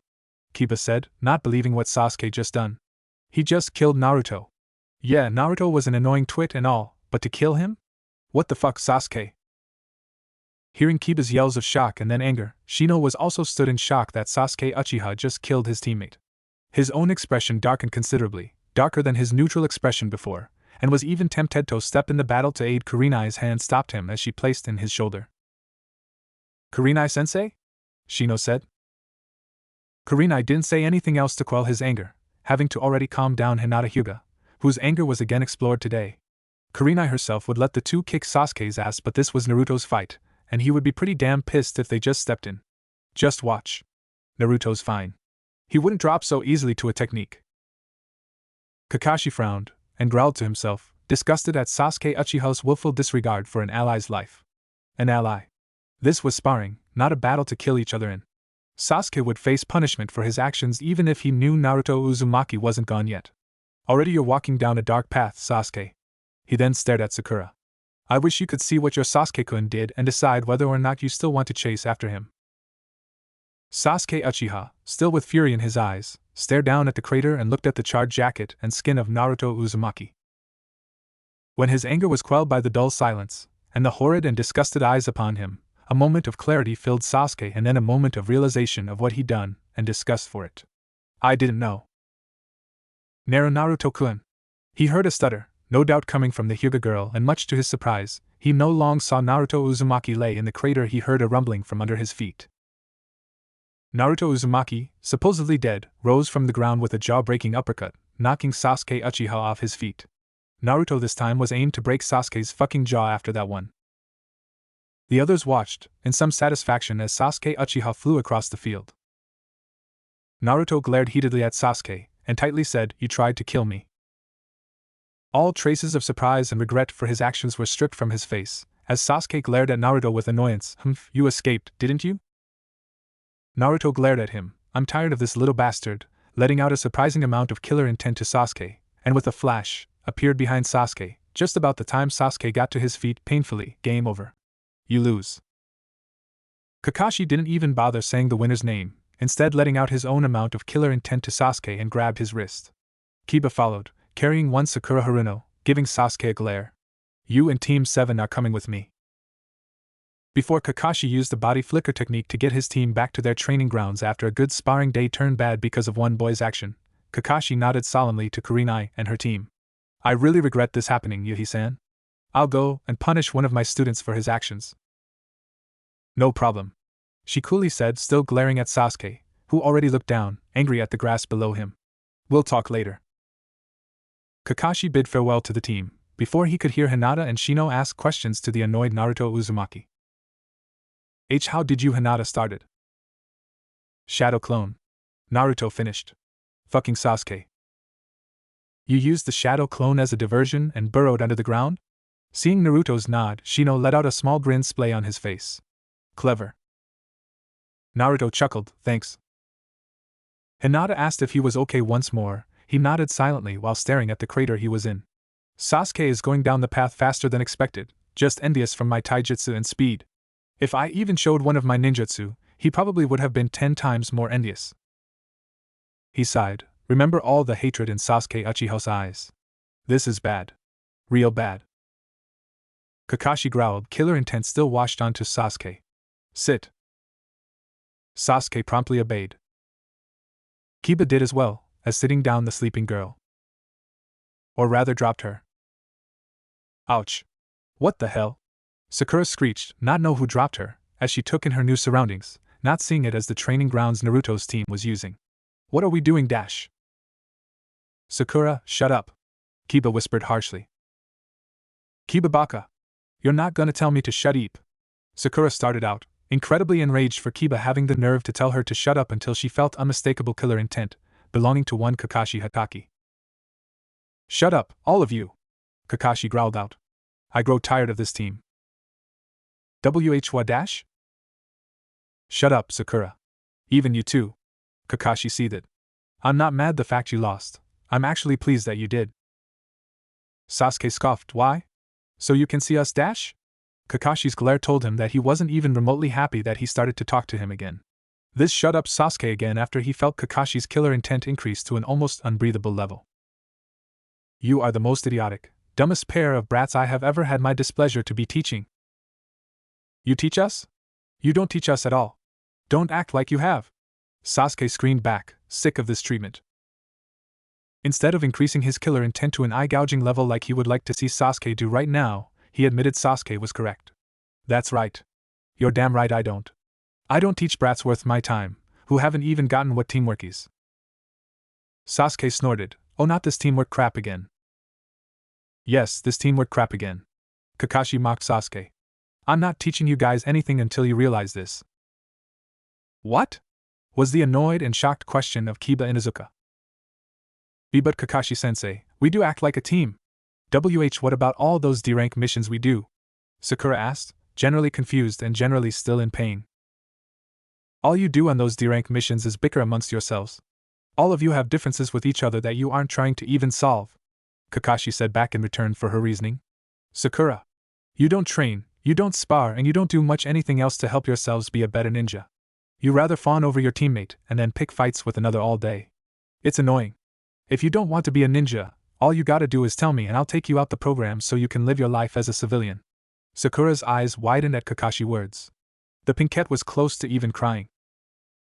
Good, she needs to cry, Kakashi harshly thought, then staring at the snickering Kiba who had no sympathy for the Sakura Haruno who was now sobbing a little to herself. Kiba, you are just as bad as her. Staring fights with her, and then with Sasuke. You disrupt and act like a fool in public. You even pick fights with Sasuke and resist listening to me when I say don't fight. You're not fit to be a shinobi either with that attitude. Kiba grunted but didn't say anything else, knowing Kakashi wasn't lying. And you, Sasuke. Sasuke's reaction was an annoyed grunt. I think I can't stand your attitude the most. You are definitely unfit to be a shinobi. Sasuke barked out, me, unfit to be a shinobi? I'm the strongest on the team. You think I care if you are the strongest of the group? You think I honestly care? Konoha doesn't need misfit, arrogant, listening impaired brats like you who think you can run the team by yourself. You even defy me. I don't give a damn you being the last Uchiha or not, Konoha isn't desperate to have you here. Learn that. The world doesn't revolve around you. I don't need to teach you anything should you refuse to do what I ask you to do. I can fail you here, take you back to the Hokage, and get him to send you back to the academy for remedial reasons. The gray-haired man looked ready to back up the threat. Just say the words, and I'll have you go back to learn how to be a genin. You can't do that, Sakura said, trying to defend her crush. Oh? Kakashi said back. Try me. Sakura didn't say anything back, letting go of anything she was going to say back and sat down again. Kiba frowned at Sakura but he didn't say anything. Meanwhile the usually stoic Sasuke Uchiha was a cesspool of anger, hatred, annoyance, fear and confusion. Why of all times was the man doing this? If he had a problem, he should have just put him on another team or took Sakura and Kiba off his team and just tutored Sasuke one-on-one. Kakashi sighed, his killer intent disappearing. I'm disappointed in you guys. I was actually glad you guys lost. You guys need to be controlled and this is my last time trying to help out Team 7. Next time, I'll fail all of you, and go back to being a special jounin with no worry of brats. We're gonna work on your teamwork one more time, and then if you guys master that, I'll get you stronger, but only if you're willing to get stronger. Sasuke scoffed to himself. About time, he whispered. Kakashi ignored Sasuke. Sakura, you and Kiba will train with me with taijutsu and ninjutsu. Sakura and Kiba, what? Sasuke asked, flabbergasted at Kakashi. Did I stutter? Kakashi said evenly. But why those two losers? They are weaker than me. Kiba was ready to rip Sasuke a new asshole and Sakura sagged in depression as Sasuke just called her weak, just like Hinata did. It hurt. It really hurt. Kakashi, however, was not swayed.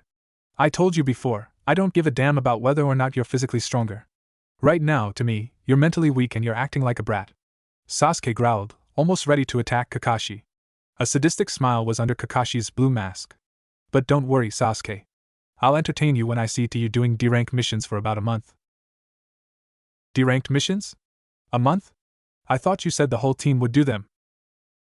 Of course they will, just they will be getting some training too. Sasuke heatedly glared at Kakashi with a newfound hatred for the lazy asshole in front of him. Because I lost to that idiot because you stopped me?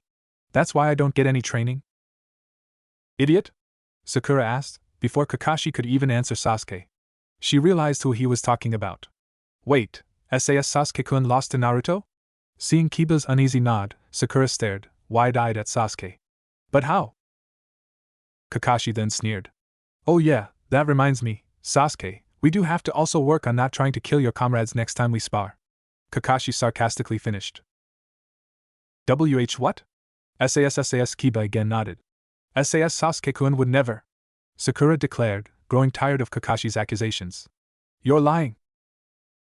Oh, but he did, whether you like to hear it or not, Sakura. Kakashi finished. Go ask teammate if you're not too sure, but for now, he turned back to Sasuke Uchiha. Prepare for some sleep, princess, cause I got a whole D-rank missions for you in the morning.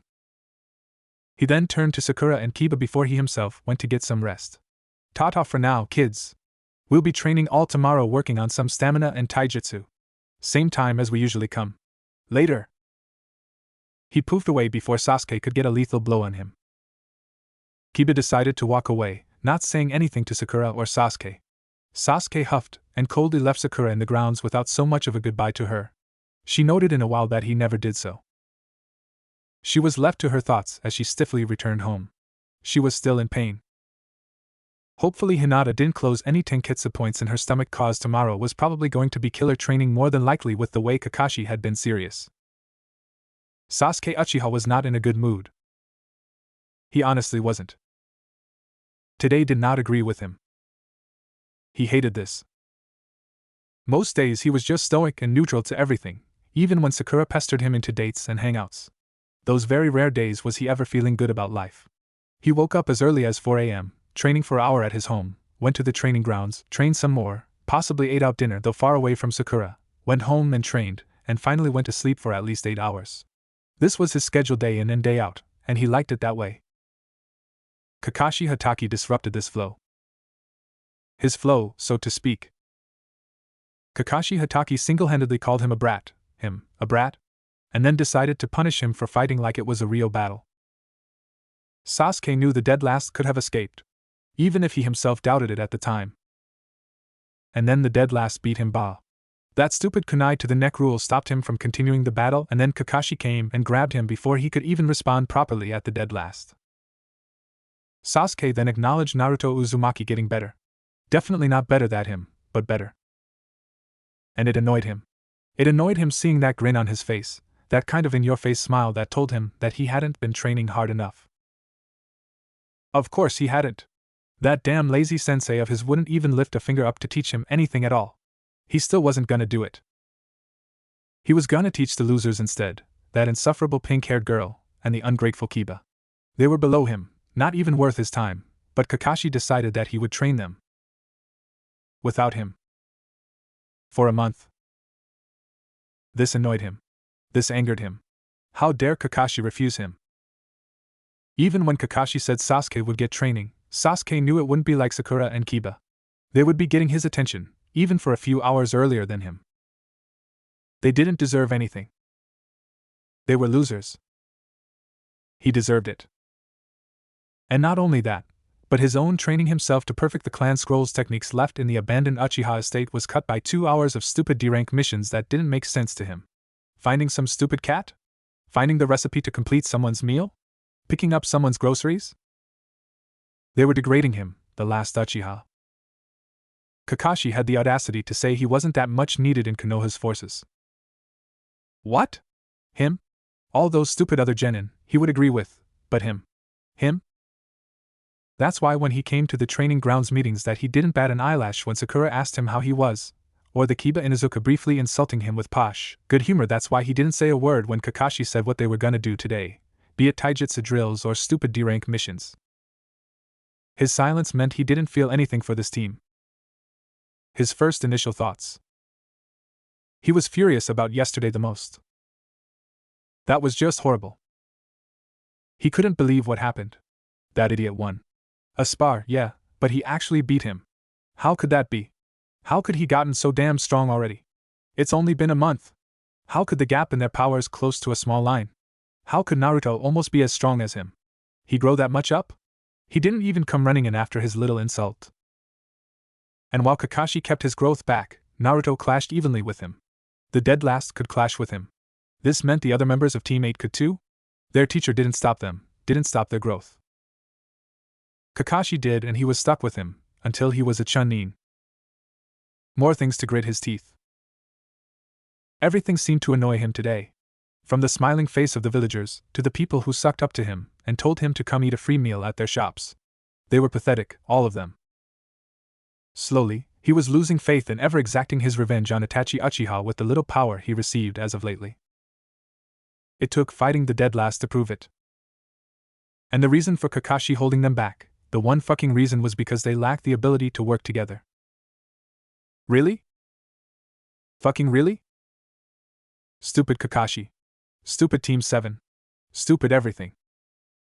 Kakashi Hatake told Team 7 to get some rest for tomorrow morning. Their D-rank mission laid on the Hokage's desk to pick up.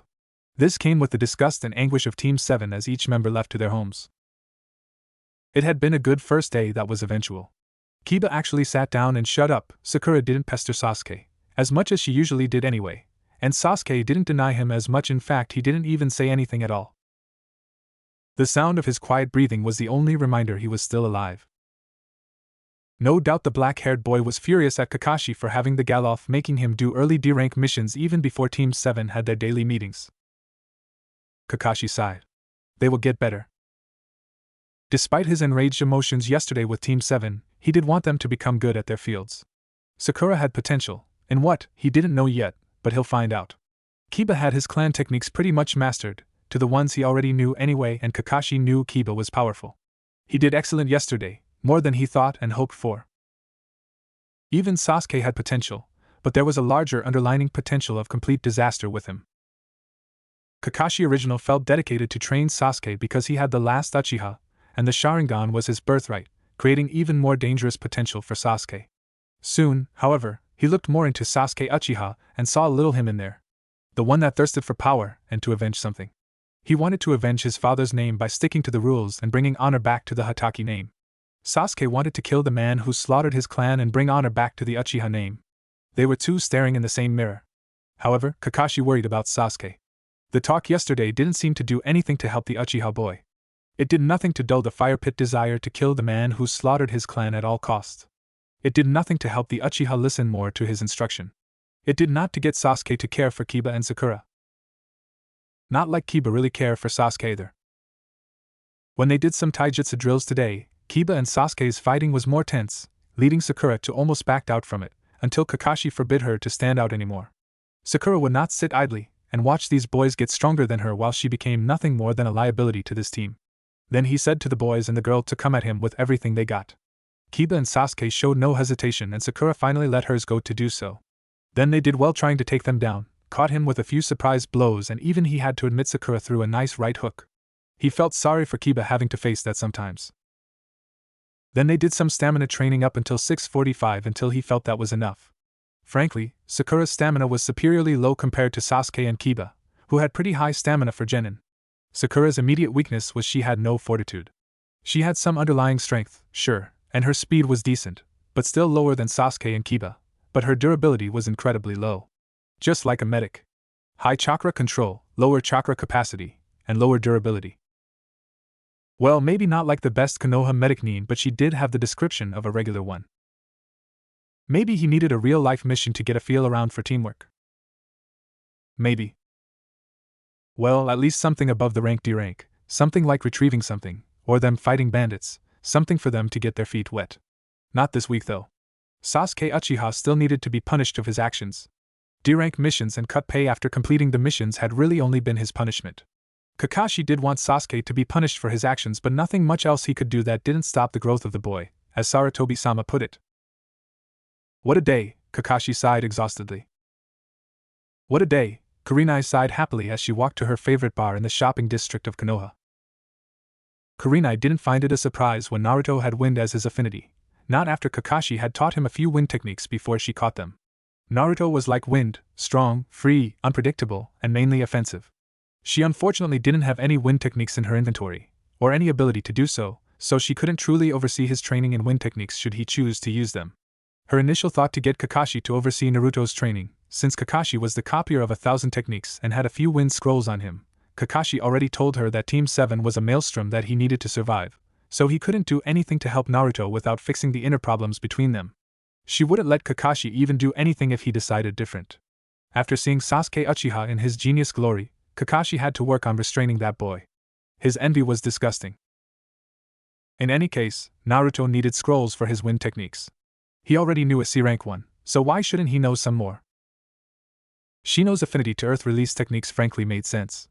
In taijutsu/ninjutsu drills that they did, Shino made it his mission in the heat of the battle to stay put as best as he could, hold his ground and let his opponents make the wrong move. All Aburame's fighting styles were like that. Most earth release techniques were like that. Stationary, stoic, strong, defensive, and powerful. Aburame usually never dabbled in arts other than their own secret techniques, but an Aburame who had no only supreme on his opponents if they came close, but far away as well if he needed to fight mid to long range. That would be very interesting. Unfortunately, Her ability to use earth release techniques were down to one move, and it wasn't relatively strong, being the same rank as Naruto's Gale Arrows technique. Hinata had been the luckier one, of course. Her affinity was water. Something Kurenai herself could do. Hinata's definitely fit water. She was calm when not threatened, stable when not moved, and cool to the touch, but when enraged, turned into tsunamis, whirlpools, and massive concussive waves. She had good offensive and good defensive and precise control. Unfortunately for her other students, Hinata was the only one she could teach and help her affinity, but she wouldn't be getting a whole huge assortment of water release techniques. Kurenai didn't dabble too far besides one B-rank water technique. The rest were C or D rank. Other than affinities, Kurenai was also trying to teach them more ways to break genjutsu. If she ever got caught, most genjutsu she faced still didn't stop her from using her chakra or a ninjutsu, so she said they needed to learn the chakra suppression technique she wielded.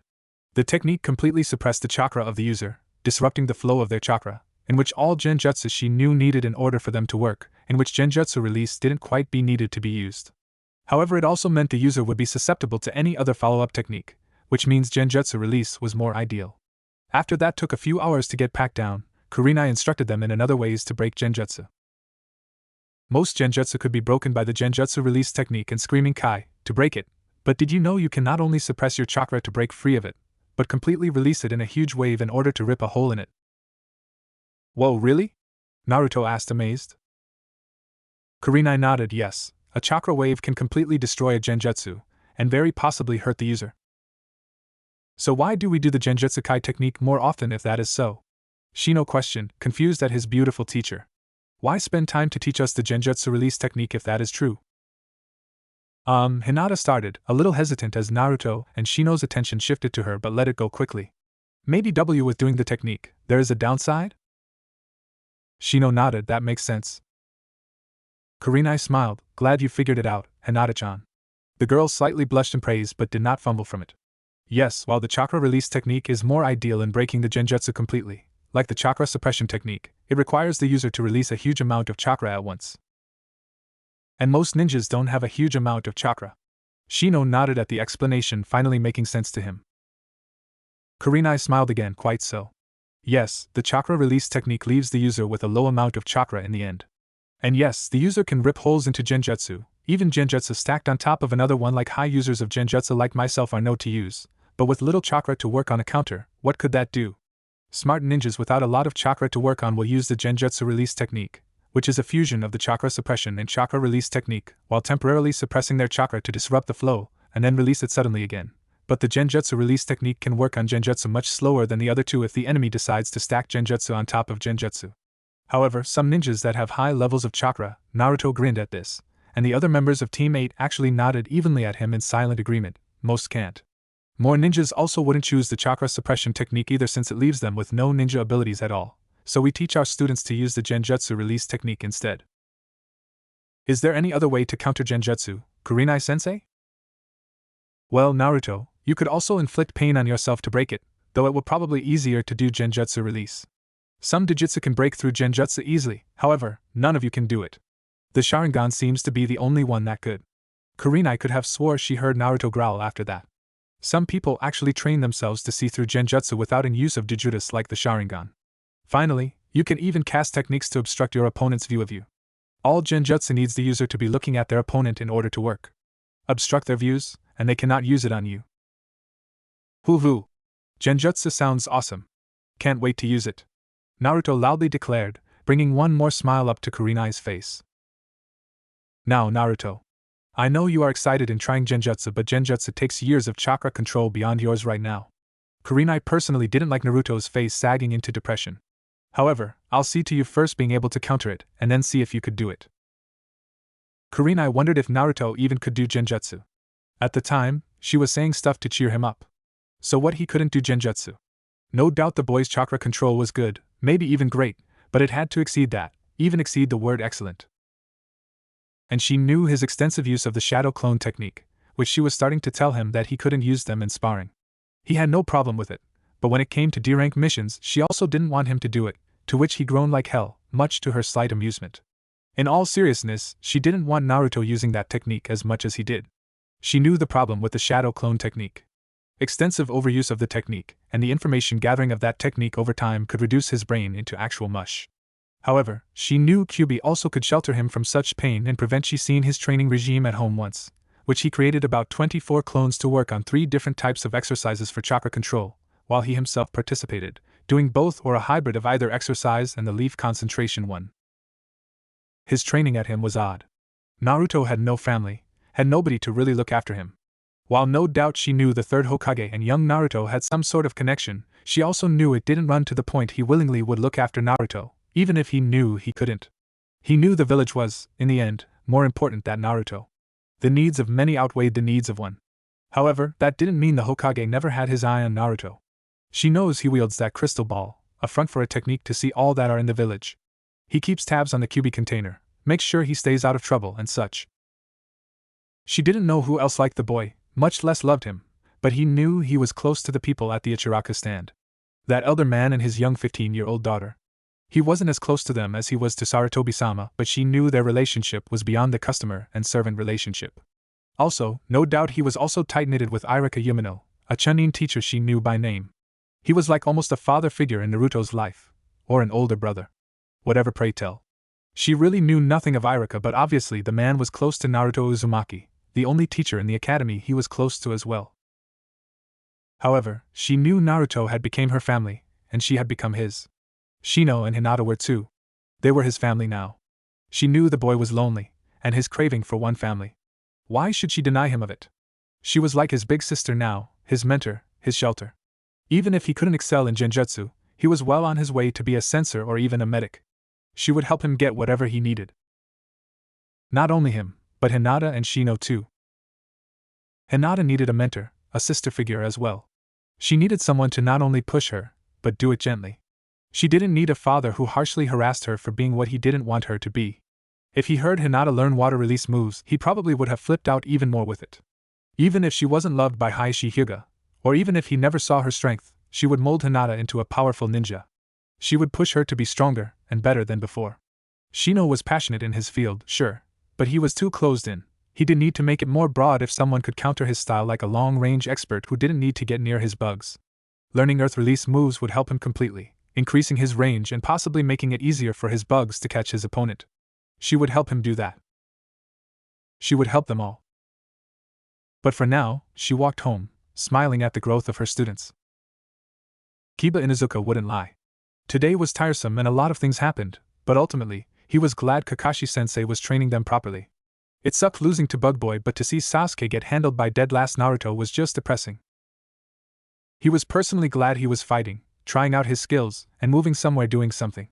He didn't care so much that he felt like a ragdoll, and Kakashi-sensei pretty much treated him as such today. He was just glad he was getting better. Next time, Shino. I'm not gonna lose. Kiba grinned to himself. Training was definitely gonna be stepped up. Sakura Haruno never felt so much pain in her life. Mental, yes, but physical pain was something she was not accustomed to, not even the academy, where she didn't do so well on the taijutsu classes she had. Today consisted of push-ups, sit-ups, laps around the village and brutal taijutsu drills with Kakashi-sensei. She had never been so out of breath in her life. She was definitely the first to drop to the floor like a damp rag, while Kiba and Sasuke-kun kept at it. Sasuke-kun and Kiba, they were stronger than her by light years, even when they were also chewed out by Kakashi-sensei's taijutsu as well 15 minutes later. She could easily admit they were. After all, they both had better skills in taijutsu than her. She was tired of fighting Kakashi-sensei after a good 20 minutes passed by, while the boys kept going on, closing up the gap between Kakashi-sensei and them faster than her. She never wished for her bed like this in her life. Forget her regular daily treatment of her hair. She was practically limping home. She never wanted to do this again, but she knew this will be the new daily regime. Why couldn't they just D-rank missions? While she thought to herself about how much she missed them, she was taken away from the thoughts from one annoying voice that ingrained itself into her head. Evening, Sakura-chan. Oh God, why, she thought, more tired than she was before unsurprisingly. She knew that voice, the same that tormented her for years in the academy, pestering her about dates, hangouts and kisses. Naruto Uzumaki practically bounced to her with some type of energy out this world. Pestering presence he held as he walked confidently to her. Frankly, she didn't need this shit. Naruto, I'm not in the mood. Sakura warned, still tired from her tough day. He seemed to steal the last energy she had. Leave me alone. Hee, sorry Sakura-chan. That stupid grin came up on his stupid face. Stupid. Rough day? What the hell you want, idiot? She acidly added. She did warn him, right? He couldn't say anything after she punched his head clean off his shoulders. He wanted to stupidly talk to her while she was caked and dirty and scuffed. His fault he gets screamed at. I just wanted to ask a question, Sakura-chan. Then I'll be out your hair. Naruto again loudly said. Her ears now started to hurt too. Oh God! She finally bellowed. Listen, can't you do that crap later? Ask me out on a date when I'm not having a bad day. And when's that? Naruto's sweat dropped. Move, Naruto. Sakura's patience had been finished. I had enough. She strongly pushed him, while almost stomping off. Hold on. Came Naruto's voice again. She was about to spin kick his weak ass until next week. She didn't give a damn about those lies that he beat Sasuke-kun. He was such an annoyance. Look. I never want to go with you on AD. This isn't about a date, Naruto said seriously, which surprised her, but her shock was changed into another scowl. Then what the hell is it? Have you thought about why you want to be a ninja? Naruto cryptically said. WHWHA dash? Sakura sputtered. He came out to ask that? What the dash? Naruto shrugged. I was thinking since yesterday about that when our teams were sparring, when you lost to Hinata-chan. Sakura growled, don't remind me. We'll kick her ass next time, cha! Inner Sakura's persona came up, wildly proclaiming, much angry at their defeat by the shy girl. I'll be honest, Sakura-chan, you need training. How dare he? How dare he come out here, when she was weak and tired to just say that to her like that? Especially when he was weaker than her. How dare he? She was already cocking her fist back and let it go, hoping to catch Naruto good. Uncharacteristically, Naruto caught her fist, and an even more uncharacteristic small frown came on his face. She growled, and gritted through her teeth, let go. No. Naruto. I swear if you don't dash. Calm down, Sakura. Naruto dropped his annoying suffix, his serious grimace finally completely overtaking. Listen, I'm here for a reason. And this is to help you. Help me? Maybe you need to help yourself. Naruto ignored Sakura's jab seemingly. Look, all I ask you is this. How did you get beaten by Hinata? She just took me by surprise. No. Not by that. You underestimated her. Naruto's frown deepened. You overestimated yourself. You thought Hinata was weaker than you, and too shy to fight. How dare you dash? Stop struggling. His grip became more firm. Sakura was even more surprised by his strength. I'm telling you need more training because you do. None of us on Team 8 are weak anymore. Even me. We've been training in and out since we graduated. Hinata, Shino and me. All of us. We want to become better ninjas. We want to strive. You're saying I don't want to be a better ninja? Sakura glared, anger at him growing at new heights. Naruto let out a small smile. I'm saying you need to let go of the things that is stopping your growth. What would you know about my growth? We're not even on the same team. I'm telling you this based on what I saw yesterday. You're too dictated by anger, Sakura. You have little durability. Naruto said, further making her wince and growled defiantly. If you want to become stronger, work hard on it. Sakura scoffed, since when you became my teacher? Naruto grinned, well, I'm not, but if you want, I can show you some pointers here and there. Sakura growled again, not a chance. The thought of Naruto training her sicked her to no end. Sasuke-kun was better than him. Why was he acting like he was high and mighty? Naruto shrugged, now grinning that stupid grin again. At least I tried. Naruto let go of her hand, and he backed off, just opted to stare in Sakura's emerald angry eyes. Take my advice though, figure out why you wanted to become a ninja first. Then figure out if you want to become stronger. I understand how you feel. Sakura's eyes widened. For a very long time, I didn't know why I wanted to become a ninja, but then I did. I was to protect my precious people. Protect his precious people? Sakura never heard Naruto say that? Didn't he want to become Hokage? What happened to that? Naruto smiled, you're one of my precious people. Sakura had the decency to blush. She was one of his precious people. What do you mean? Naruto's smile gotten wider. Think about that a little, Sakura. Whenever you figure out why you wanted to become a ninja, come seek me out. And with that, Naruto walked away, his hands in his atrocious orange jacket. Sakura did nothing but watch him walk away, him slowly adding more distance between them until he disappeared completely from her vision. So all he came here to ask why she was a ninja? Really? Heh, the idiot. And then he made her blush with his stupid comment about precious people. He should pay for that. She could have knocked his ass out until next week with his comments about her being weak. It hurt listening it to the supposed dead lass saying she needed training when he needed it himself, damn it. However, she didn't. She just stood there and watched as he walked away. Then many questions came to her head that second. Why did he come here? What's his agenda? Who was that? But those thoughts quickly dissolved as they were replaced by the one thought for herself. Why did I want to become a ninja? And with that, Sakura found strength to somehow walk down the path to her home again. The first thoughts in years that did not involve Sasuke Uchiha at all. Naruto grinned, watching Sakura return to her house. Kakashi-sensei would probably be praising him now. The girl was being pushed by Kakashi-sensei, but she needed the words, not the actions. She wasn't like him. She needed to hear it herself. Although he himself knew he could have chose better words, he knew sugarcoating it would not help it. The girl needed to be a warrior, strong as she was in the future, possibly stronger. She needed to overthrow any feels of doubt and distraction from becoming the best ninja he knew. He needed her by his side to kick Sasuke's ass if he needed to destroy a tree and throw it at someone if he needed her to do it. She was still one of his best friends, and he couldn't see her suffer like this. He did what he felt was right tonight.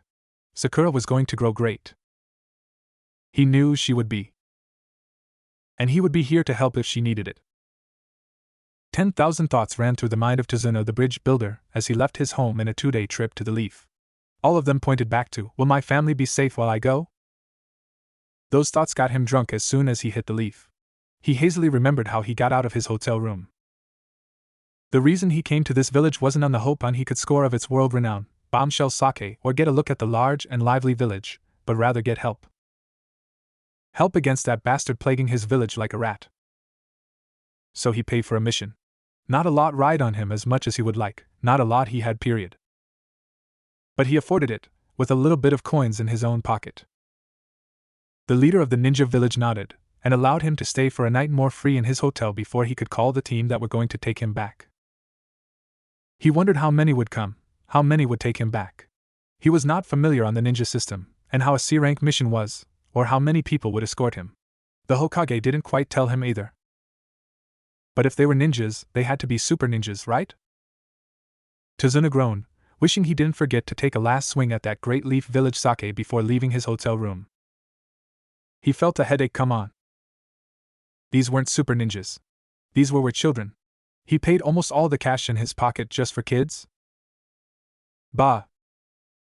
These little punks are gonna accompany me back to my land? He snorted, rudely saying. Children? What happened to the super ninjas I paid for, Hokage? I assure you, these are the super ninjas you requested.